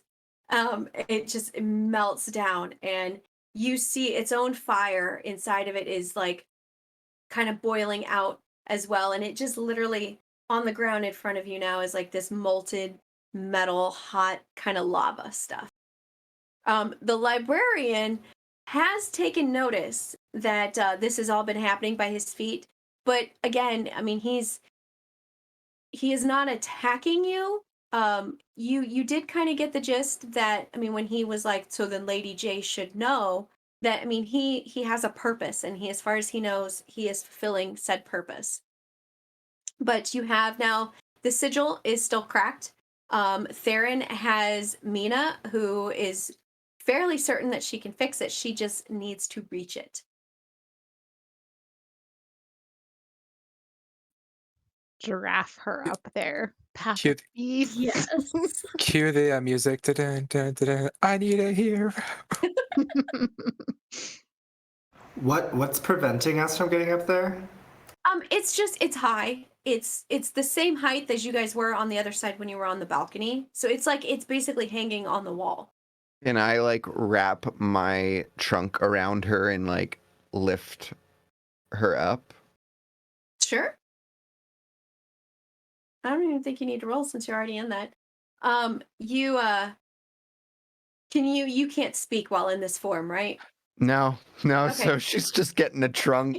Yes, that's kind of what I was thinking. So she's standing there, and you guys all kind of walk over to where Theron is with Mina, and she's like really kind of like, I still don't even know how the hell we got here, man. And then she feels this thing on her waist, and she looks down, and then she looks, and she's like face to face with you as this mammoth. She's like, hey buddy, I mean, like, you didn't even buy me a drink first. And Well, you go ahead. I was gonna say, well, since maybe because me and Awesome are both Beast Masters or whatever it's called. We went to the Beast School. I can communicate with Awesome and let Mina know, like, hey, it's cool. He's trying to get you to the sickle. Okay, yeah, that works for me. I mean, so you, Mina's like, hey, hello, and you're like, oh no, it's okay. He's gonna get you up there. I like, crouch down and like I'm just like holding my trunk out there, waiting for, her to like consent to me wrapping it around her. I'm not gonna just, up trunk somebody without them asking. Fantastic. So she's like, oh, okay, yeah, that might work. So then she kind of like leans into your trunk and allows you to wrap it around her and lift her up. And you're able to get her up just high enough that she can kind of like grab on to like the shelf that are like the ledge. And she gets up there and she's like, all right, guys, so cover your eyes and don't repeat anything I say. And so she puts her hands on the sigil and she just starts kind of mumbling these words that you think you know are words, but they're kind of like muddled in your head. And as she's doing it, you see some sparks start to fly, and the librarian of secrets, he stops his reading and he lifts his head and he looks, and as he looks over, the sigil the crack that was in it is kind of like Avis's rip that he was trying to make, how it would seal from the end. It's doing the same thing, and it's sealing all the way down.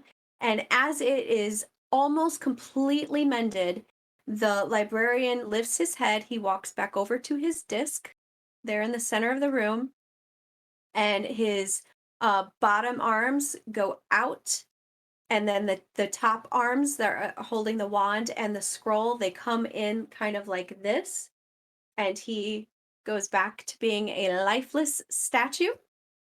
And Mina, okay, man, I'm really glad I learned that spell. And then You're like she the only competent hard shaft I've ever met. Yeah, everyone always says that. And she climbs to the end of the ledge, and she kind of looks down at the mammoth awesome and be like, "You got me up here. You gonna get me back down?" So I feel like Lionel and Mina need to join our team. Just they need to- Yeah, they should join the Silent Death. We have a cool theme. As you pull Mina down and the librarian goes back to his resting spot, on the far right of the room, you hear a door open, and in walks Lady J. And she is wearing a different outfit this time, still very tight and curvy, but now it is a tight leather pants with thigh-high black boots, still rocking those 5-inch stilettos. She is also wearing a crop top, and when she looks at you, Clarity, she's like, "I really did care for that look." Looks like And so she great walks on in, you. and she has her riding crop, and she smacks it in her hand, and she looks, and she says, "Who's responsible for that?" And she points at the automaton that is melted on the ground. And then she looks up and she's like, "Wait. Exactly what happened in here?" Well, the sigil was cracked, and then the automatons tried to kill us, and then Mina fixed the sigil with some help from some beastie friends, and The mammoth is gonna give her a wink. And just for frame of reference, the sigil had to have been broken before the hard chest ever. I'm still like trying to catch my breath from everything. They before they even came down and tried to put away the Ottomans, they were attacked by these golems, like this golem and like his elemental stuff, and it's just what happened? What caused the seal to crack, that sigil to crack? By the way, I know there was the tournament yesterday. Oh, Like, well, I mean, as you all know, it's not supposed to break for at least another 100 years. But it was a bumpy day. It's possible something fell and I guess broke it. That just lets me know. And then she takes her riding crop and she slaps it back at the tall elf that he is now standing there. He has those purple pumps, but he is wearing a very flashy suit. It's kind of like holographic, and he's standing there. He still has the hat and the scarf, and she slaps your Gorf and she says, "Oh, go find the spell that puts the protective bubble around this thing. We can't have him coming to life every time we bump into things." And then she looks at you all and and then she stops on Penelope. "My dear, what happened to you?" I've been very bad. she enjoyed the church a little too The much. mammoth comes back into, awesome form. and she got poofed one too many times. That's what happened. Been Ugh. getting very familiar with the Chapel of Ages today. And then she looks over at Avis. Oh, dear. Nobody ever told you that when the Librarian of Secrets is active, you can't make rifts, did they? I still got her here. Yes, but you missed the boutique. Yeah, sure did. Thanks. Well, He no just one- stands up. He just stands up, grabs his glaive, and just starts walking to the door. He's just done. well, since no one died, let's go to the park. And Your fault, by the way. she turns and she starts walking out, and you guys follow her because your Gorf is like. And as you walk out, the doors that you walked through close and they seal, and there's like this interlocking seal that comes across, and it makes the same sigil that you guys repaired, and that is the outside of the redacted section that you guys have never been into I before. still have the book shoved into my waistband. I'm gonna figure out how to read it. Oh, that should have As earned us you library said. cards, by the way. Just put that out there. We should get library cards to get back in there since we saved, Yes. you know. Talk to the librarian later. We have a Fey Queen to entertain. Yeah. And then she carries on out, and you guys now get to go out and celebrate not dying and the summer solstice. Did we ever figure out what happened to the wardrobe? Oh no, we left we left the guy who made the golems in there because we knocked him out and left him up there. Oh yeah, I would we did knock him out. He is still somewhere in the. But no, We- but you not mean inside the Penelope. wardrobe. All right, Yes, Penelope, let's go get our summer dresses. absolutely. I'm gonna freshen up a little. It was great spa in That's another it. dimension. Your sexy asses have saved the day, the planet, the college, and most importantly, the Fey Queen's party. Yay! Because we all know you Hooray. don't want to piss off a Fey. Yeah. Right. Piss them off like just the right amount, but otherwise, yeah. Yes. And then we have a sex party, right? If I that's mean, Just coming right in here with it. Well, you know how to get back to the here-ness, so enjoy that wardrobe. Yeah, because we all know that sex with me is fucking awesome. Have you been waiting the wow. whole time for that? You know he has. You're All right. welcome. That was our last Pride game, and it was amazing. And before we go, we have a giveaway. So I'm not in control of it again. Galway, do you want to do the honors of drawing whoever? I think it's like 75 games. Amazing bundle. Joel, you won it. Yay! So Galway will reach out to you and get you that bundle, and you don't just have to look at your analysis stuff. You can also play games now. It's not Yeah. just urine. It's Mhm. great. I mean, but if that's your thing, you do you. No shame. It's not just urine, just sounds like the name of one of the games in the bundle. So thank you everybody for playing. Chris, thank you so much for GMing. That was amazing. And you were a trooper GMing 3 games, and they were fucking kick-ass. There you it was Thank you a for great letting me Pride. create crazy ass games. I love the so. last 2. I got to play them. I'm so happy. Look forward to future games with you and everyone else who played. Beautiful. Bye. Thank you so much. Bye. Thanks, everyone. Enjoy. Thank you.